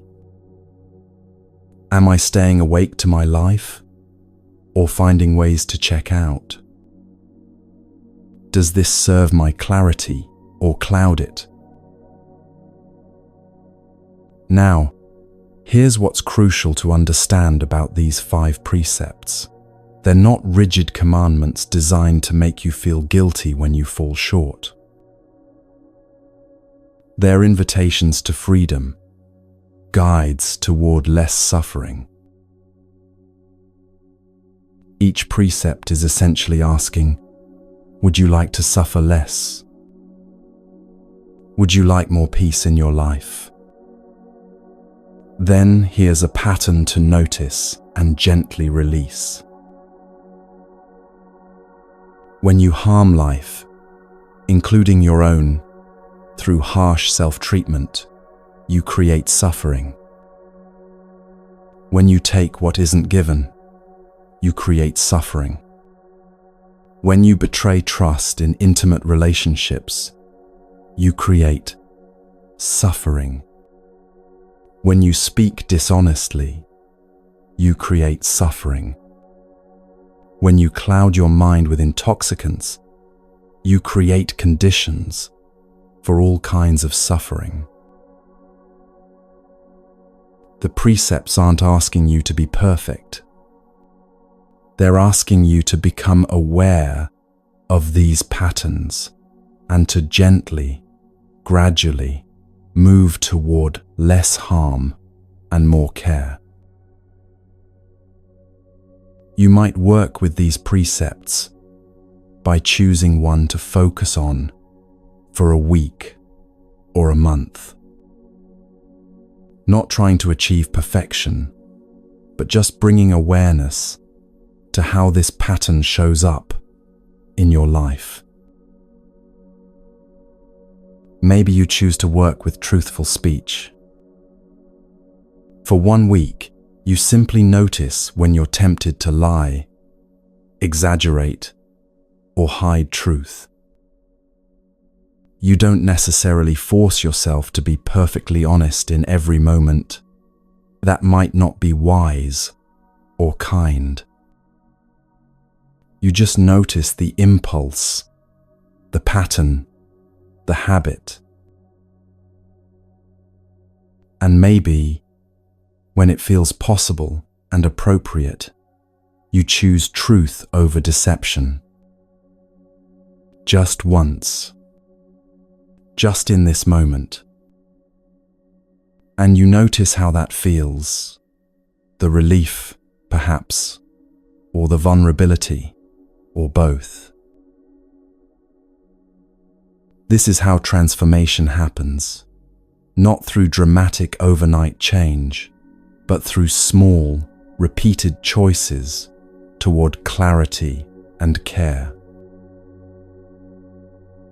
The Buddha taught that keeping these precepts isn't a burden.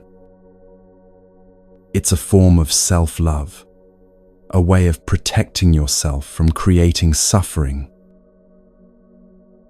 Each precept is a gift you give to your future self, a commitment that says, even when I'm triggered, even when I'm scared, even when I want to fall back into old patterns, I've decided to move toward less harm and more peace. And when you do break a precept, when you lie, when you harm, when you betray your own commitments, the practice isn't self-flagellation. The practice is honest acknowledgement, genuine remorse that comes from seeing the harm created, and renewed commitment to do differently next time. In the Angulimala Sutta, there's a teaching about a man who had killed many people, and then, upon meeting the Buddha, completely transformed his life. The Buddha didn't say his past made him irredeemable. He said, "You were heedless before. Now be heedful. That's what matters." This is the spirit of working with the precepts. You've been heedless, running patterns you didn't choose, creating suffering without fully realizing it. Now you're becoming aware. Now you're choosing differently. That's what matters. The patterns that have been running your life don't have to keep running you. You can see them clearly, without shame, just as they are. You can make commitments in your moments of clarity that protect you in moments of confusion. And you can use these 5 simple guidelines as a map back to peace when you've lost your way. This is how you release what hurts, not through force or harsh judgment, but through gentle awareness, wise commitment, and patient practice.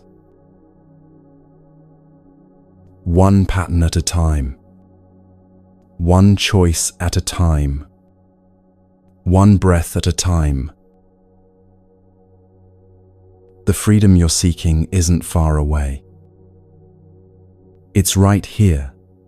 In each moment, you choose awareness over autopilot, care over carelessness, truth over deception, presence over numbness. And that choice is always available to you. Right now, in this very moment.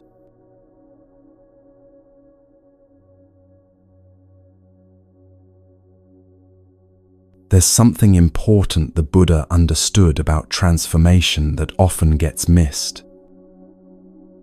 It's not enough to simply stop doing what harms.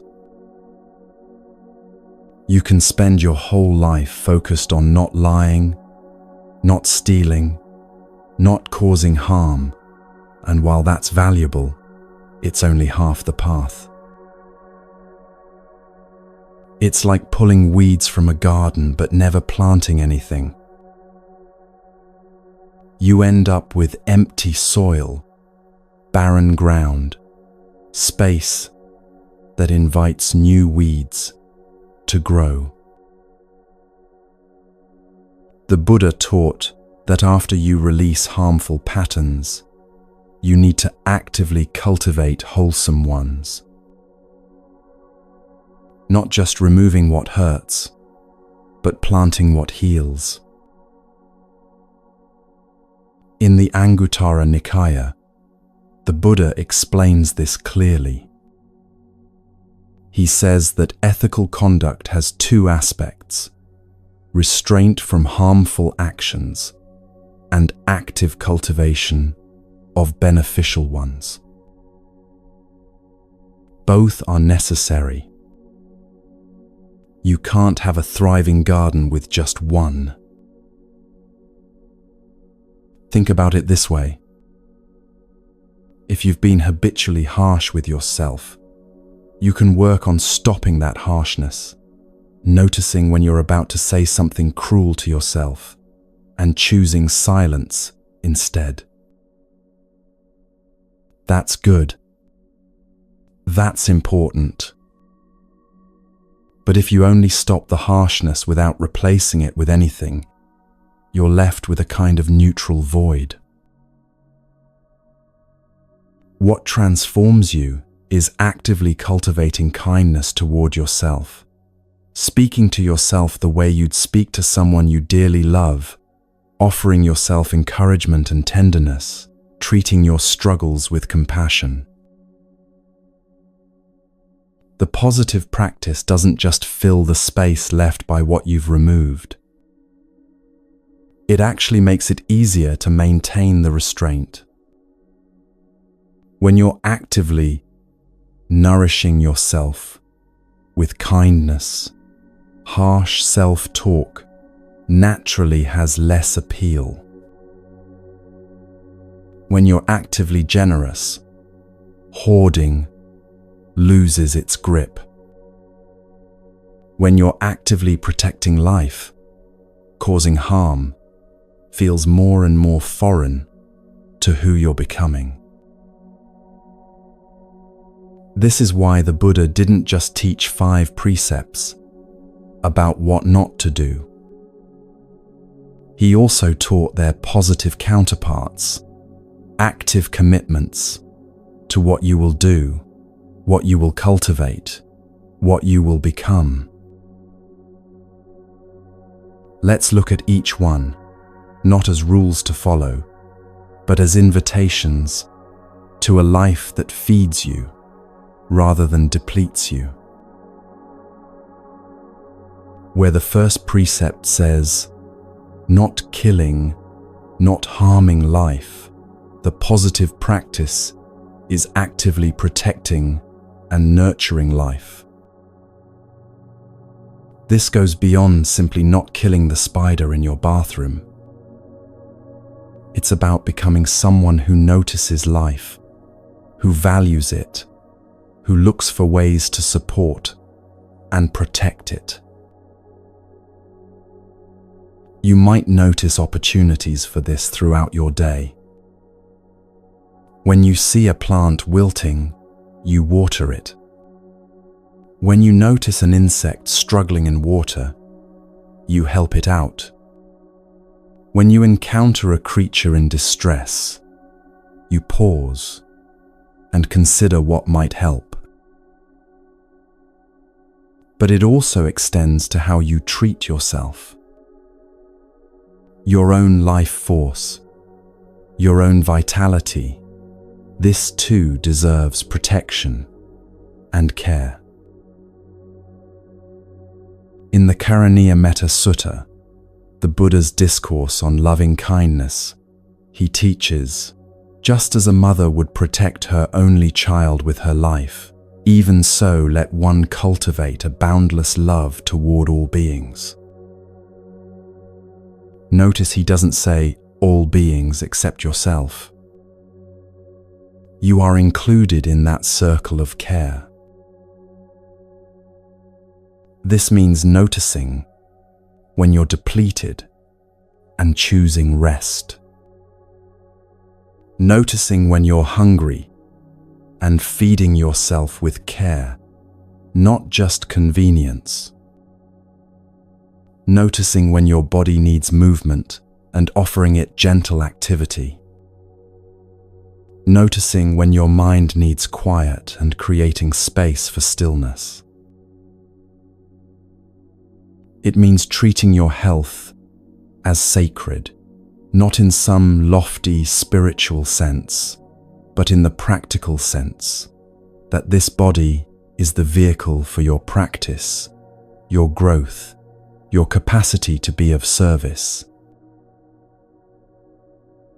When you actively protect life, something shifts in how you move through the world.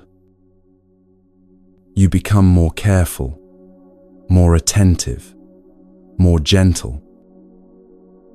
You start to notice the life you might have previously overlooked. The birds singing outside your window, the tree providing shade on a hot day, the insects working in the garden. This awareness itself is healing. It connects you to something larger than your own small concerns, reminds you that you're part of an intricate web of living things, all struggling to survive, all worthy of care. You might ask yourself, how am I protecting life today? Not just avoiding harm, but actively nurturing, supporting, caring for the life around me and within me. And here's what's beautiful about this practice. It changes you. The more you actively protect and care for life, the more sensitive you become to suffering, the more natural it becomes to move with gentleness rather than force. There's a story in the Jataka tales about the Buddha in a past life as a merchant who, while traveling through the desert, discovered his caravan's water supply was about to run out. They dug for water and finally found it, but there was a family of quail nesting where they needed to dig. The merchant had a choice. He could disturb the nest to access the water his people desperately needed, or he could move on and risk everyone's life. He chose to protect the birds and search elsewhere. They found water in another location. Everyone survived. The teaching isn't that you should always sacrifice human needs for animal welfare. The teaching is that reverence for life, all life, can guide you to solutions that protect everyone when you're willing to look for them. Where the second precept says, not taking what isn't given, the positive practice is generosity, actively giving, sharing, offering what you have. This is one of the most celebrated practices in Buddhism. Dana, generosity, is considered the foundation of spiritual life. In the Dhammapada, the Buddha teaches, if beings knew, as I know, the results of giving and sharing, they would not eat without first giving, nor would the stain of selfishness overcome their minds.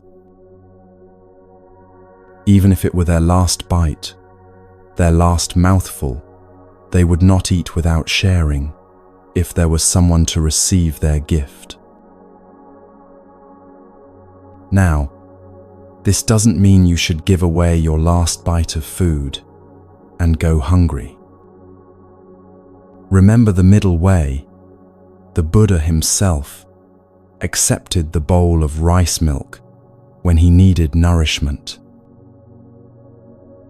What he's pointing to is the joy of generosity, the freedom that comes from breaking the grip of hoarding and scarcity. You might notice two extremes with resources.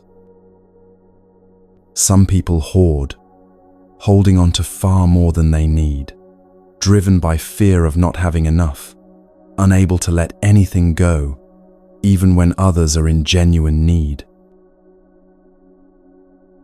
Others squander, spending thoughtlessly, consuming without consideration, wasting resources that could serve real needs.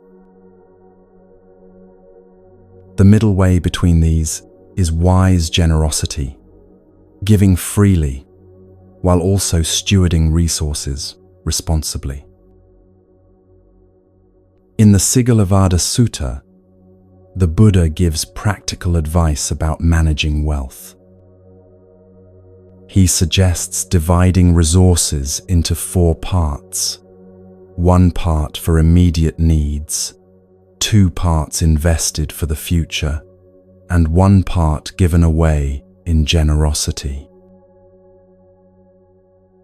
This isn't a rigid formula you must follow precisely. It's a principle. Take care of your genuine needs, plan wisely for the future, and make generosity a regular practice rather than an occasional impulse. You might notice that generosity doesn't always mean money. Sometimes the most generous thing you can offer is your time, your attention, your presence with someone who's struggling. Sometimes it's sharing your skills, teaching someone something you know, helping with a task that's easy for you but difficult for them. Sometimes it's sharing resources you're not using, the coat hanging in your closet that you haven't worn in years while someone else is cold, the food in your pantry that will expire before you eat it while someone else is hungry. The Buddha taught about the immediate benefits of generosity in the Dakinavibhanga Sutta. He explained that when you give, several things happen right away. You feel joy in the act of giving, you connect with the recipient, you loosen the grip of greed in your own mind, and you plant seeds for future abundance. You can test this in your own experience. Notice how you feel when you genuinely give something, not to get something back, not to look good, not out of obligation, but from actual generosity. There's a lightness to it, isn't there? A sense of freedom, of your resources flowing rather than stagnating.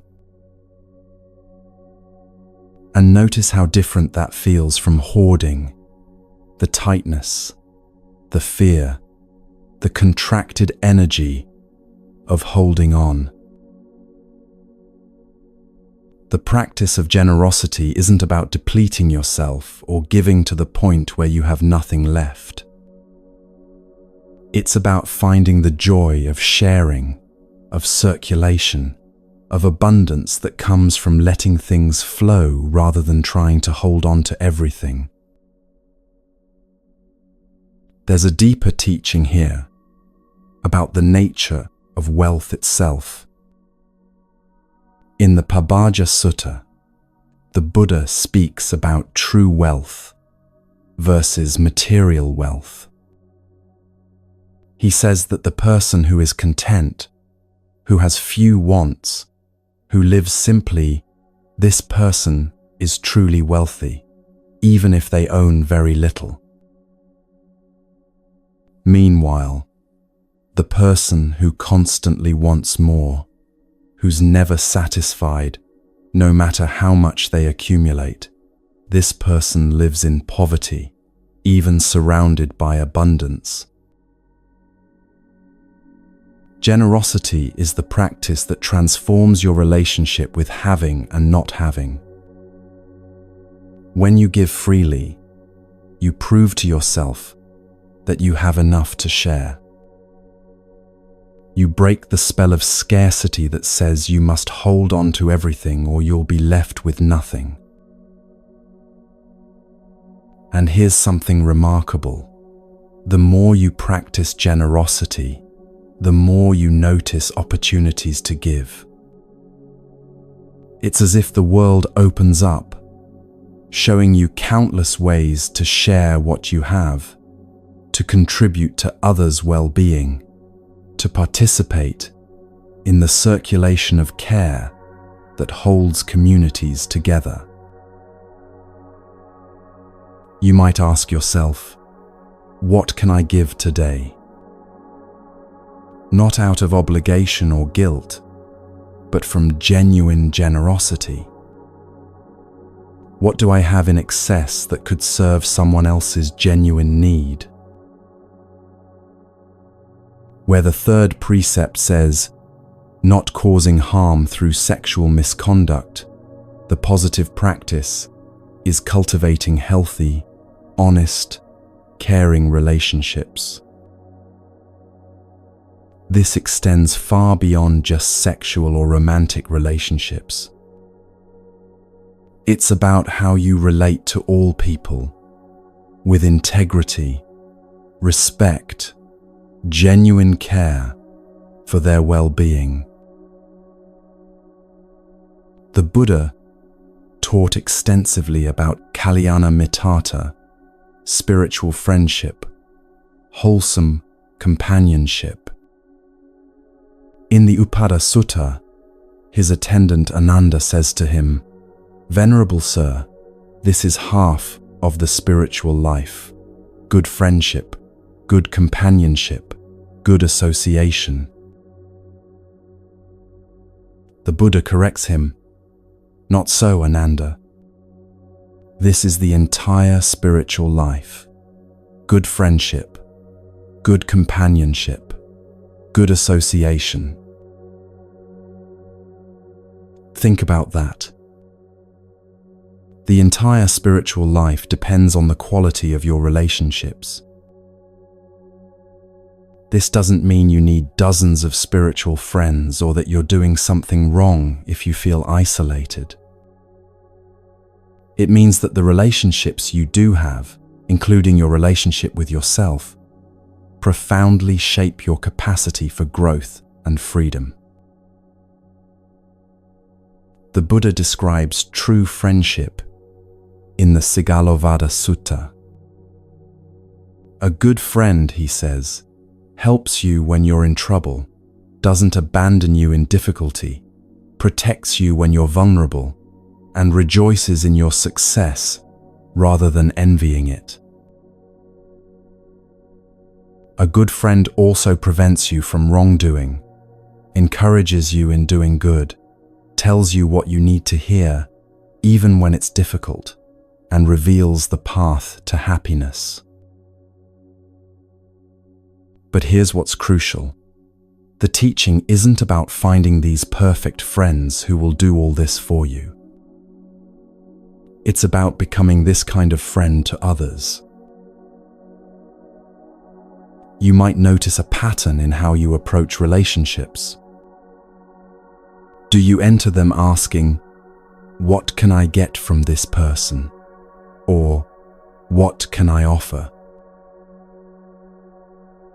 Neither extreme is healthy.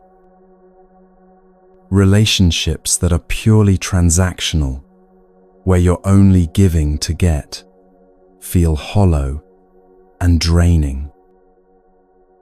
But relationships where you're only taking and never offering anything create resentment and imbalance. The healthiest relationships are ones where both people are genuinely oriented toward giving, towards supporting each other's well-being and growth. Not keeping score, not calculating who's contributed more, but both showing up with the question, "How can I support your flourishing?" In the Metta Sutta, the Buddha teaches about cultivating boundless loving kindness. This isn't romantic love or the attachment we often confuse with love. It's the genuine wish for another's well-being, their freedom from suffering, their peace and happiness. You can practice this in your actual relationships. Instead of approaching a conversation thinking about what you want to say or how you want the other person to change, you might try approaching with the intention, "May you be well. May you be at peace. What do you need right now?" This doesn't mean becoming a doormat or abandoning your own needs. Remember, the middle way applies here too. You can care for others while also maintaining healthy boundaries, speaking your truth, taking care of yourself. But when your primary orientation in relationship shifts from "what can I get" to "what can I offer," everything changes. Paradoxically, this is often when you receive the most, not because you're trying to get something, but because genuine care creates genuine connection, and connection naturally includes reciprocity. You might ask yourself, in my relationships, am I primarily taking or giving?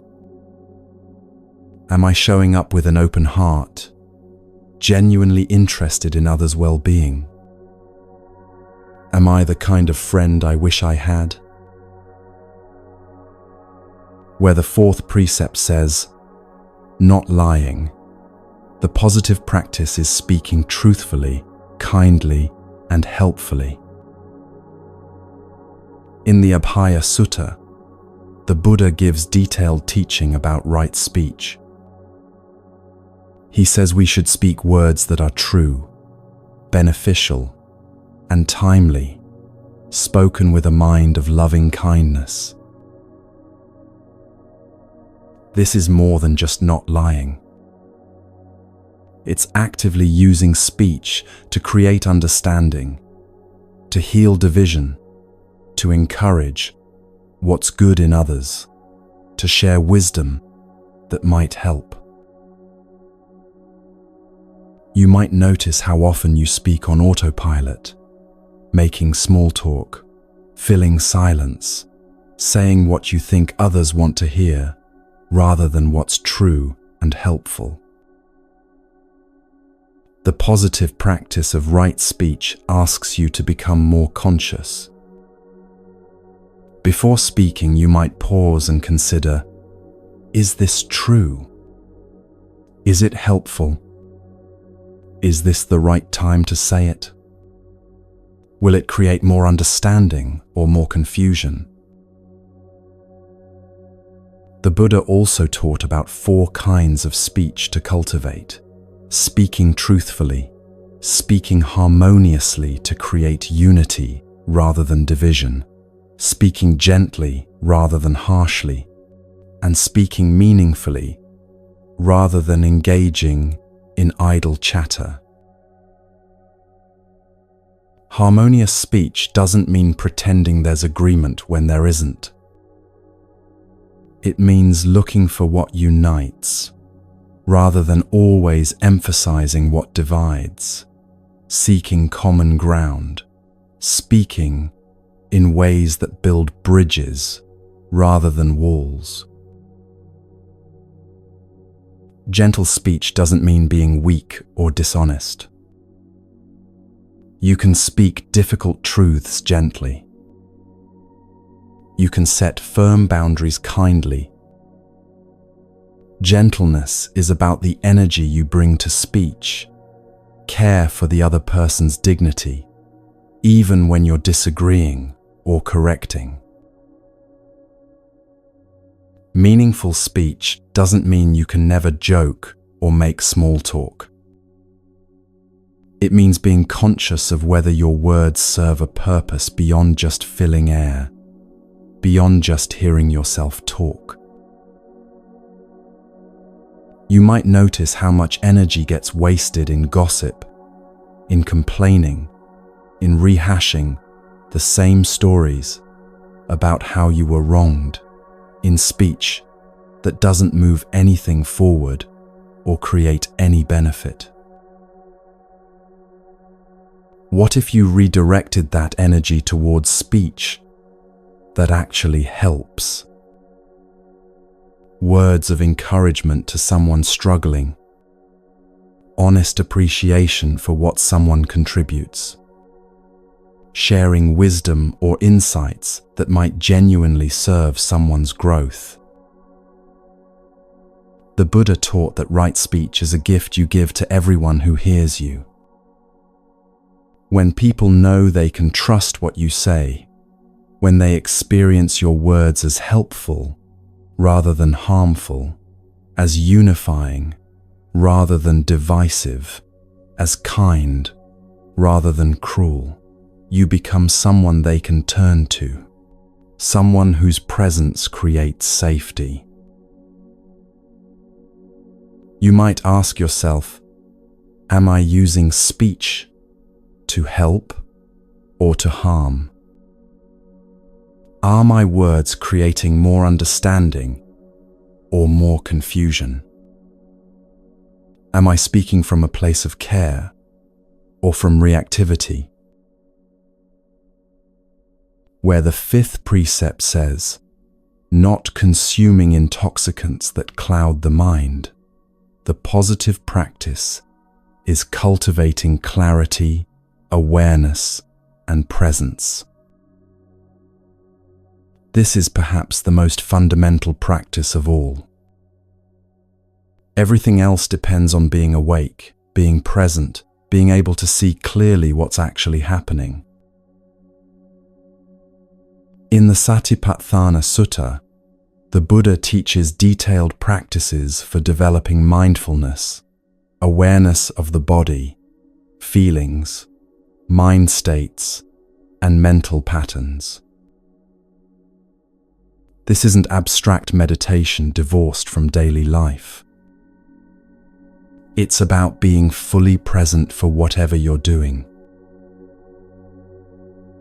When you're eating, you're fully present with eating, noticing the colors, textures, flavors, the movements of chewing and swallowing, the sensations in your body. When you're walking, you're present with walking, feeling your feet touching the ground, your body moving through space, the rhythm of your breath. When you're speaking with someone, you're actually there, not planning what you'll say next, not thinking about something else, but genuinely listening, genuinely present. This quality of presence is what makes everything else possible.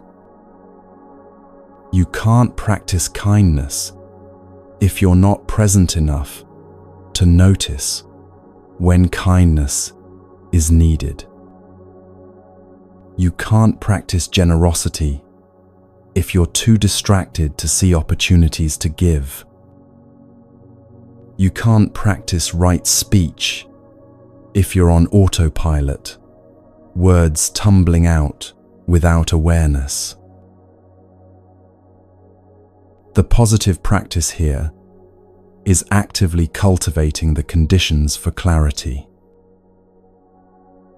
This might mean creating space for formal meditation practice, even just 10 minutes a day of sitting quietly, following your breath, returning to presence when your mind wanders.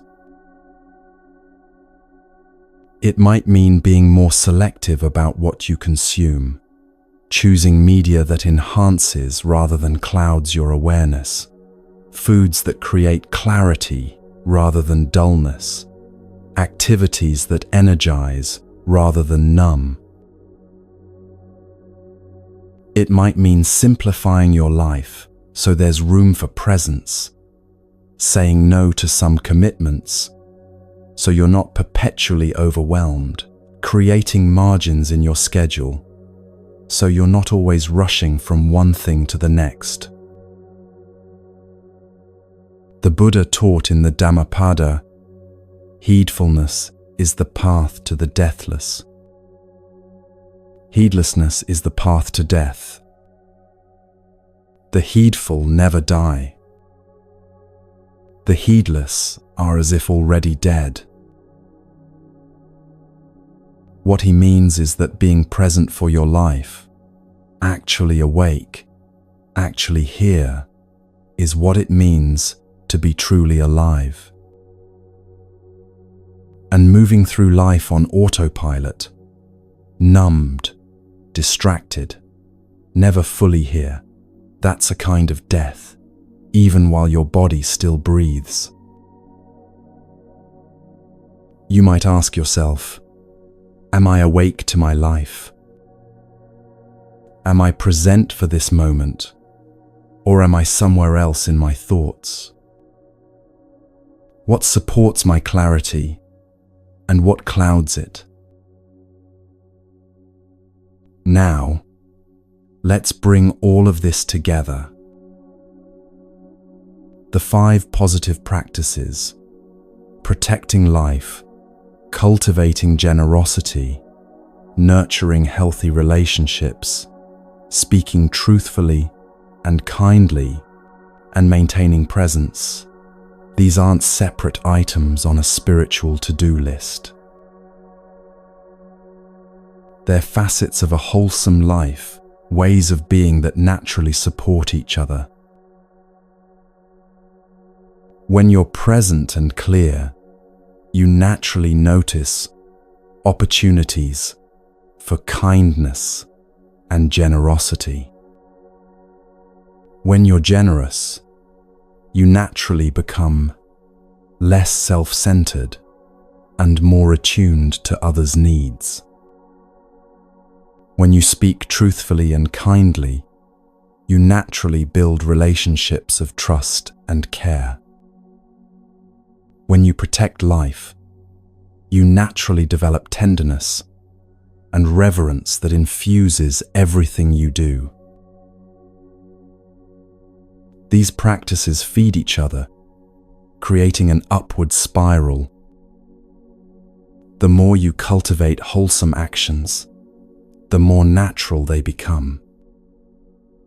The more natural they become, the less you're fighting against yourself, the less internal friction you experience.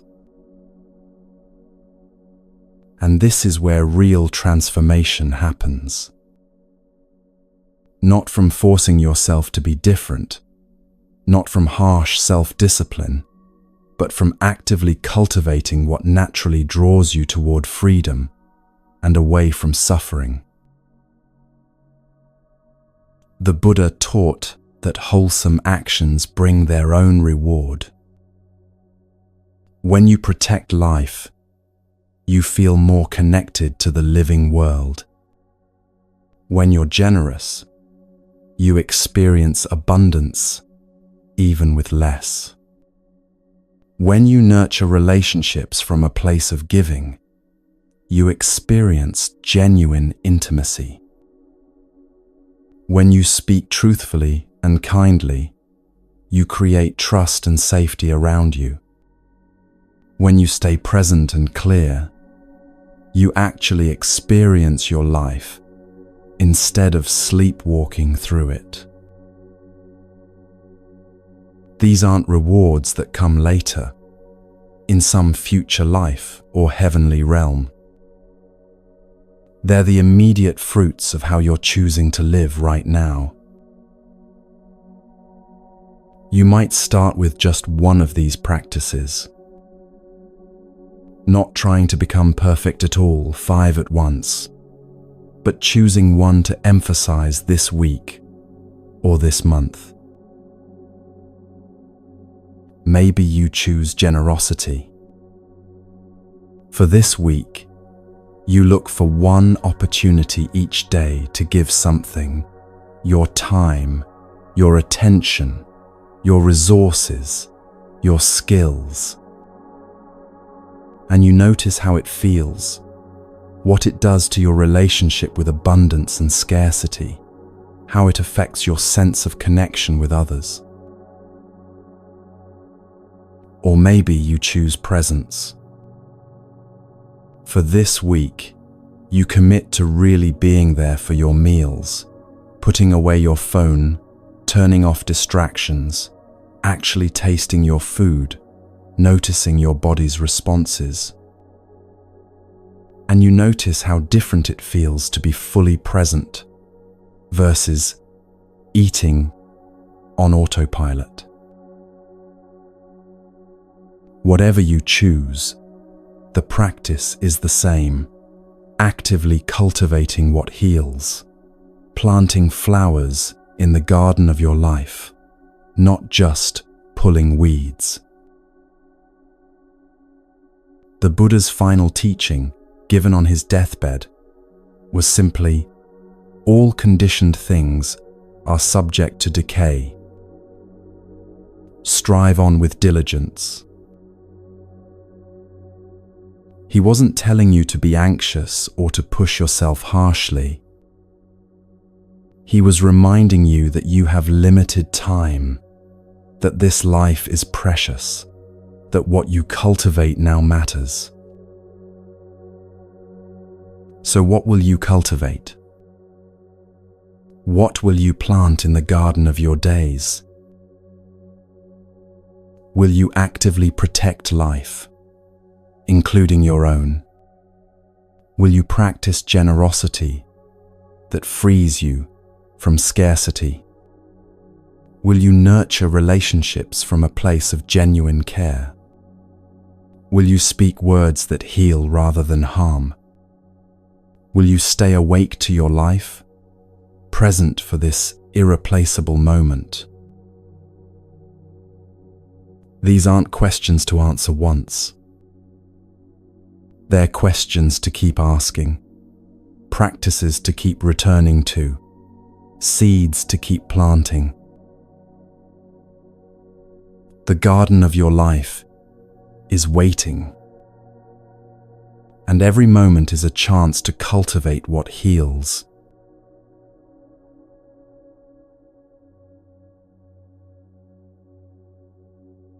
There's something simple you do every day that can become a profound practice.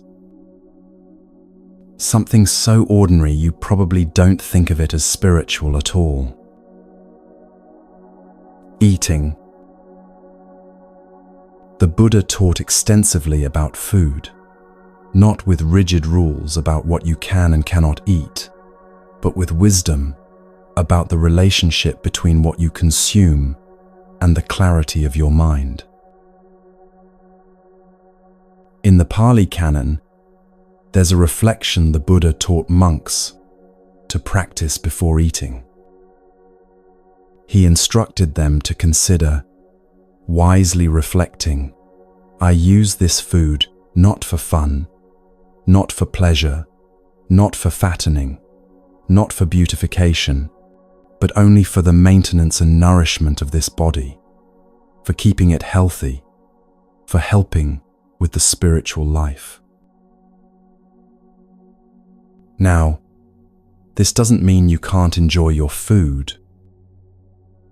The Buddha wasn't suggesting you eat with grim determination, treating every meal like medicine you have to choke down. What he's pointing to is intention, understanding why you're eating, what purpose it serves. You might notice different intentions behind eating. Sometimes you eat because you're genuinely hungry. Your body needs fuel. But other times, you eat because you're bored, or anxious, or lonely, or because it's simply there, in front of you. The practice isn't to stop eating for these reasons and feel guilty when you do. The practice is to become aware of what's actually driving you to eat in any given moment. In the Anguttara Nikaya, the Buddha talks about 4 ways of taking food. Some eat like animals, greedily and without awareness. Some eat like children, for pleasure and taste. Some eat like the sick for health and medicine. And some eat like practitioners with full awareness and moderation, treating food as fuel for awakening. You can probably recognize all four of these in your own eating habits at different times. There are meals you've eaten so quickly, so mindlessly, that you barely tasted them, shoveling food in while watching screens, thinking about other things, barely present for the actual experience. There are times you've eaten purely for pleasure, seeking the dopamine hit of sugar or fat or salt, using food as entertainment or comfort rather than nourishment.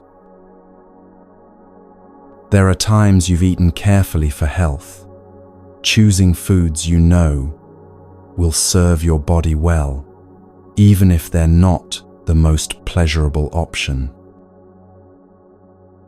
And perhaps there have been rare moments when you've eaten with complete presence, actually tasting the food, noticing the textures and flavors, feeling gratitude for what's nourishing you, aware that this simple act is what keeps you alive and able to practice. The Buddha taught that the battle with food isn't won at the table. It's won at the market, at the store, in the choices you make about what comes into your home. Once something is in your kitchen, in your refrigerator, the impulse to eat it becomes much harder to resist. But when you're at the store, you can make wise choices with relative ease, choosing foods that will nourish rather than cloud, energize rather than deplete. This isn't about rigid diets or punishing yourself for wanting foods you enjoy. Remember, the middle way, the Buddha accepted the rice milk when he needed nourishment. He didn't insist on only eating the plainest, most medicinal foods. It's about asking yourself, will this food support my clarity and energy, or will it make me sluggish and foggy?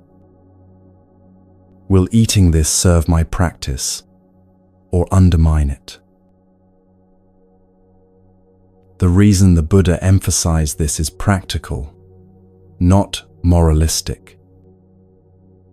He observed that certain foods make meditation easier and others make it harder. Heavy, greasy foods create dullness. Too much food creates sleepiness. Too little creates distraction and weakness. And he observed that how you eat matters as much as what you eat. When you eat with awareness, sitting down, putting away distractions, actually noticing what you're eating, you naturally eat less and enjoy it more. You can taste the food. Notice when you're satisfied. Stop before you're uncomfortably full. When you eat unconsciously, standing at the counter, scrolling through your phone, barely aware food is entering your mouth, you consume far more and enjoy it far less. The practice is simple. Treat at least one meal a day as a meditation. Sit down, put away your phone, look at the food before you. Notice the colors, the arrangement, the steam rising, if it's hot. Take a moment to consider where this food came from. The sun that grew it, the rain that watered it, the hands that harvested and prepared it, the countless causes and conditions that brought it to your plate. Then eat slowly, consciously. Taste each bite. Notice the textures, the flavors, how they change as you chew. Feel your body's response, the satisfaction of hunger being met, the energy beginning to return. This simple practice can transform your relationship with food from something unconscious and often problematic into something nourishing and peaceful. But it also does something more. It connects you to a fundamental truth. The Buddha taught, we are interdependent with all of life. Every meal is proof of this. You cannot feed yourself alone. You depend on soil and sun and rain, on farmers and truckers and store workers, on an intricate web of conditions that had to align perfectly for this food to reach you. This brings us to one of the most important teachings for our time, the teaching on interdependence. The Dalai Lama has spoken extensively about this, arguing that ethics for this century must be based not on religious doctrine, but on the simple recognition of how deeply interconnected we all are.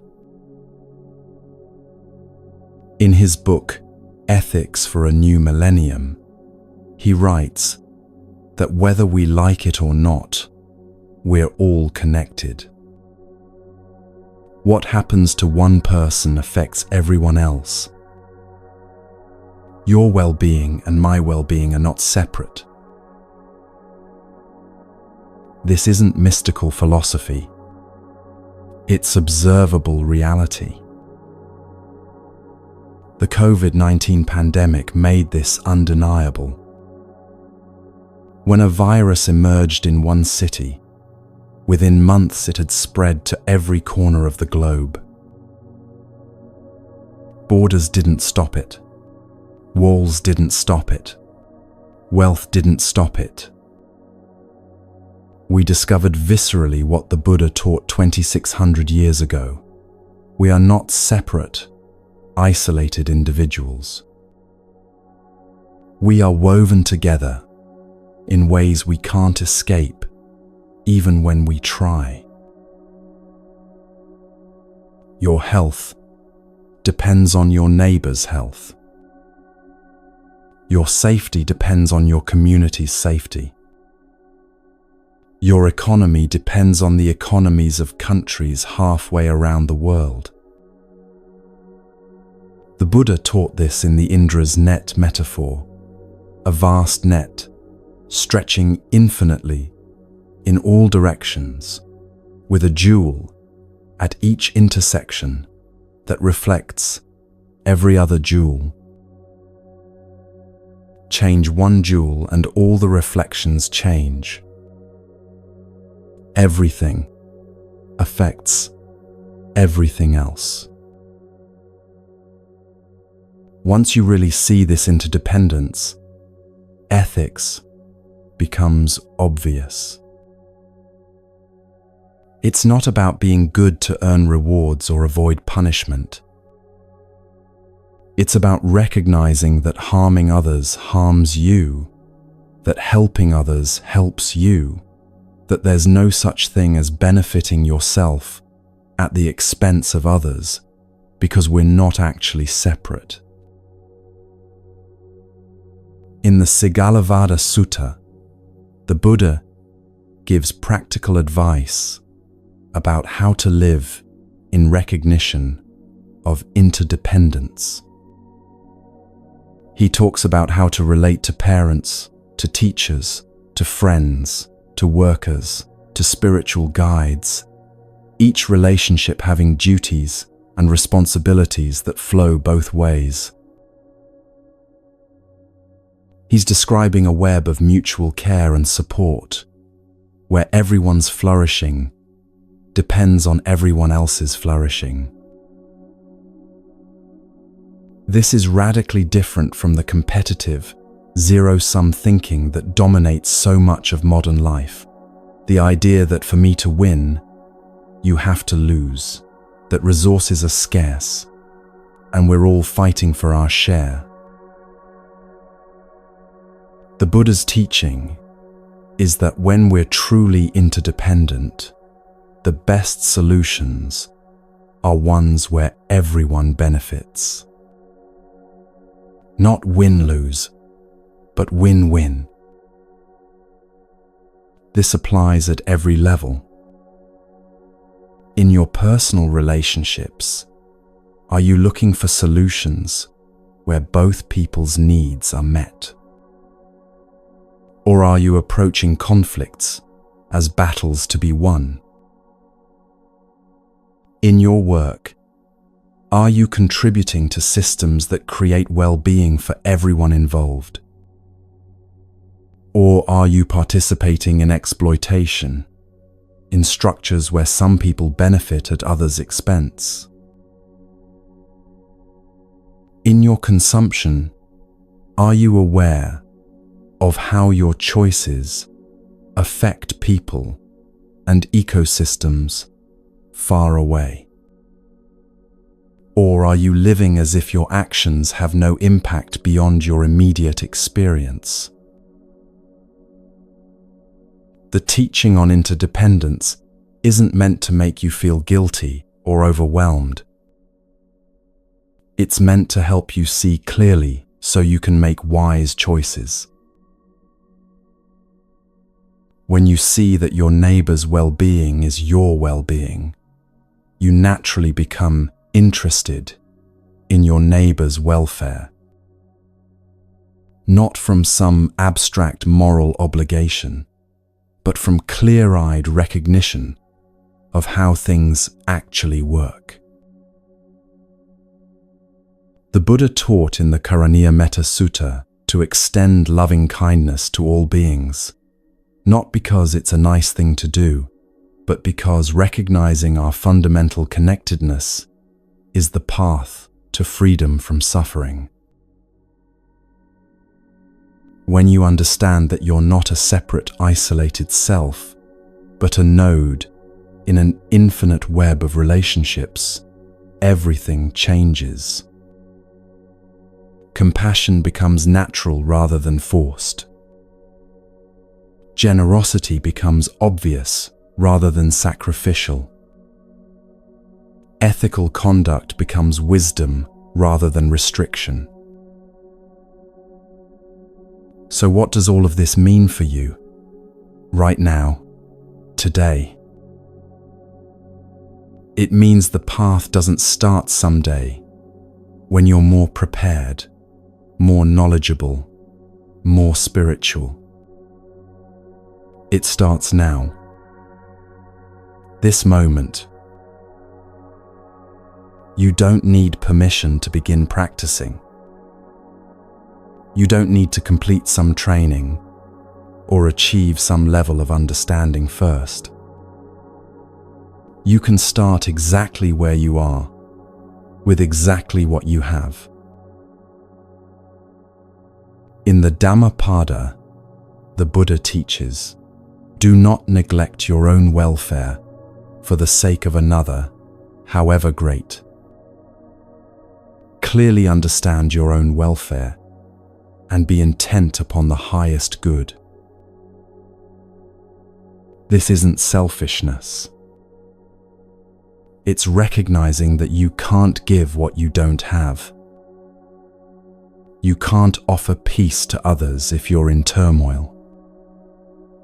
You can't support others' awakening if you're not tending to your own practice. So the practice begins with one small choice. Maybe it's the choice to eat your next meal with awareness instead of distraction. That's enough. That's practice. Maybe it's the choice to take one conscious breath before responding to someone instead of reacting automatically. That's enough. That's transformation. Maybe it's the choice to give something away today.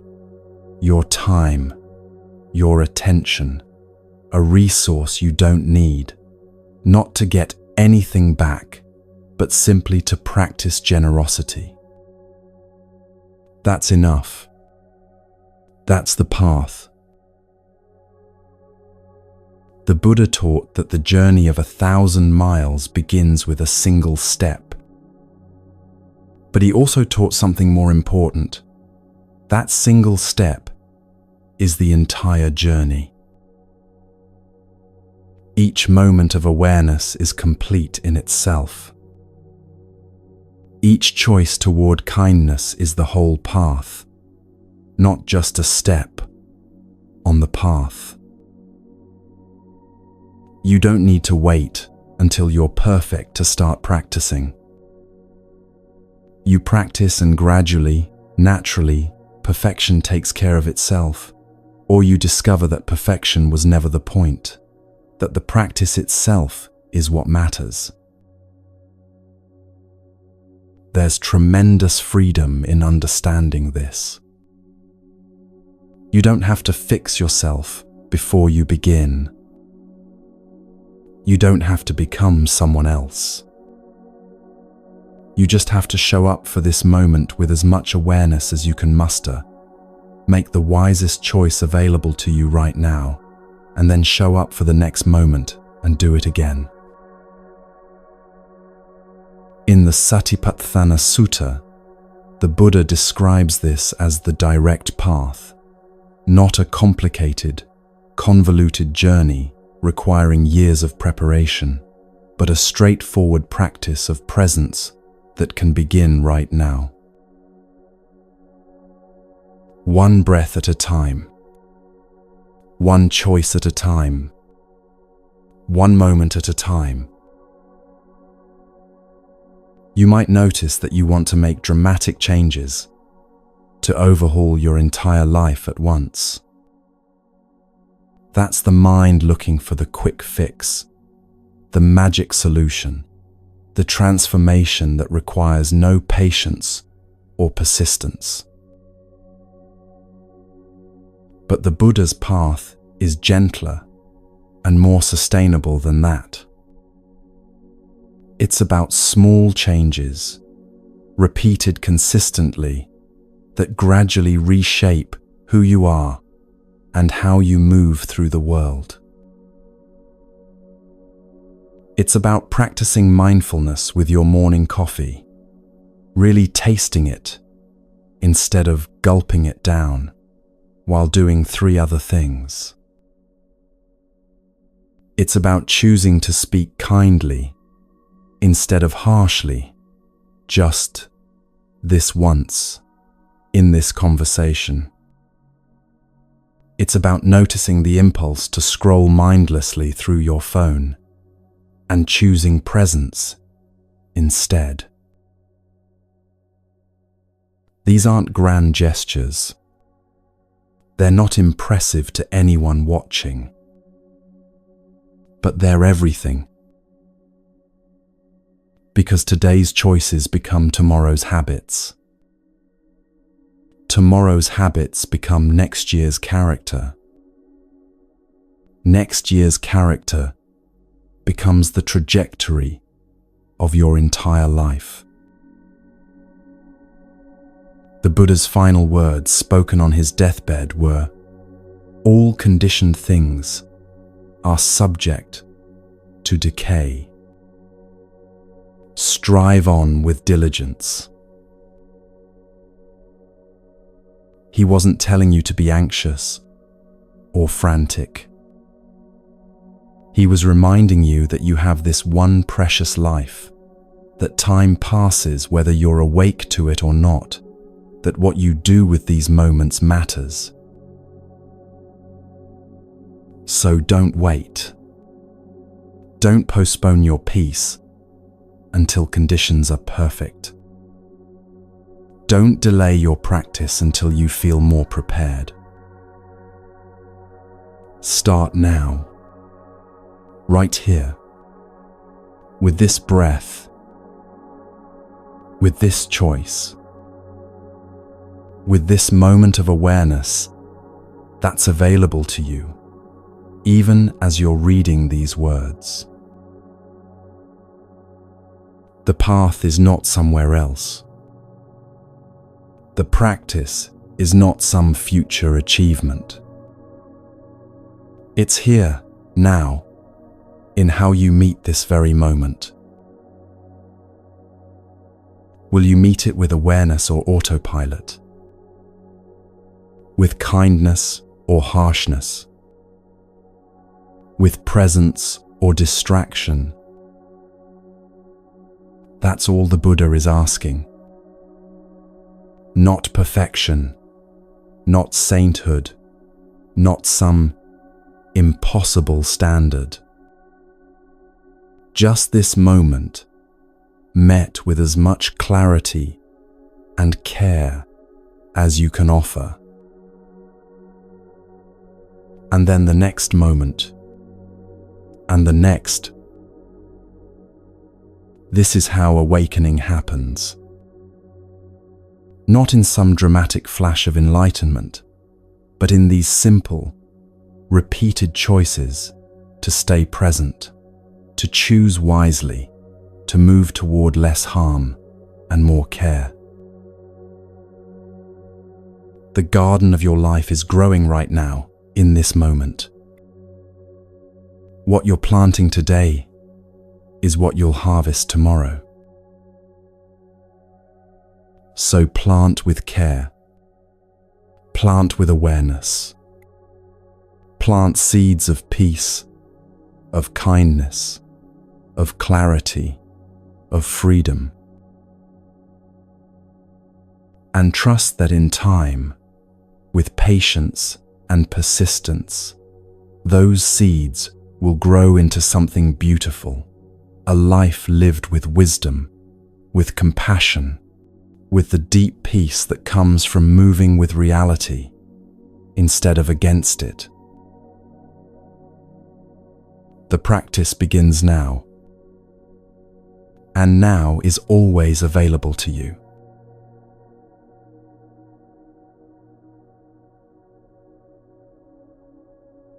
You've been sitting here for 3 hours, and in that time something has shifted, maybe just slightly, maybe more than you realize yet.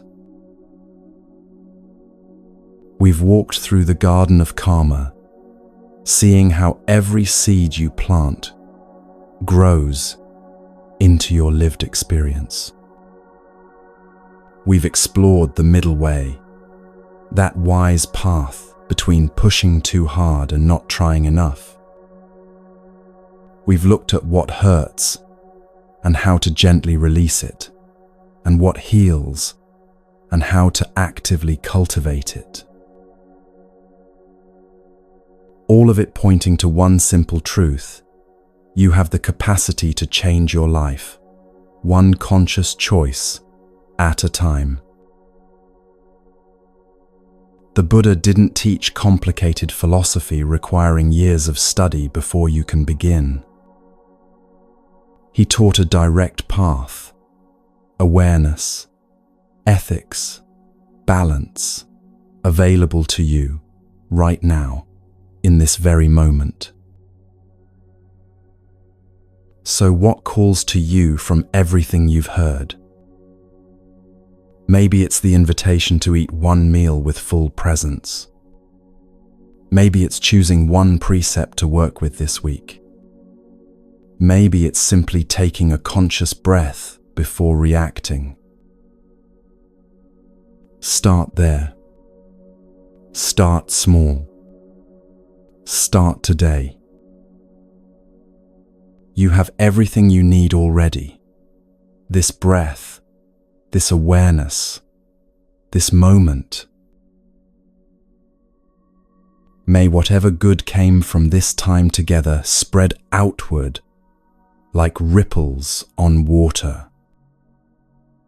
May it serve not just your peace, but the peace of all beings everywhere who are searching, struggling, hoping for freedom from suffering. Thank you for listening, for giving these hours to yourself, to your practice, to the possibility of peace.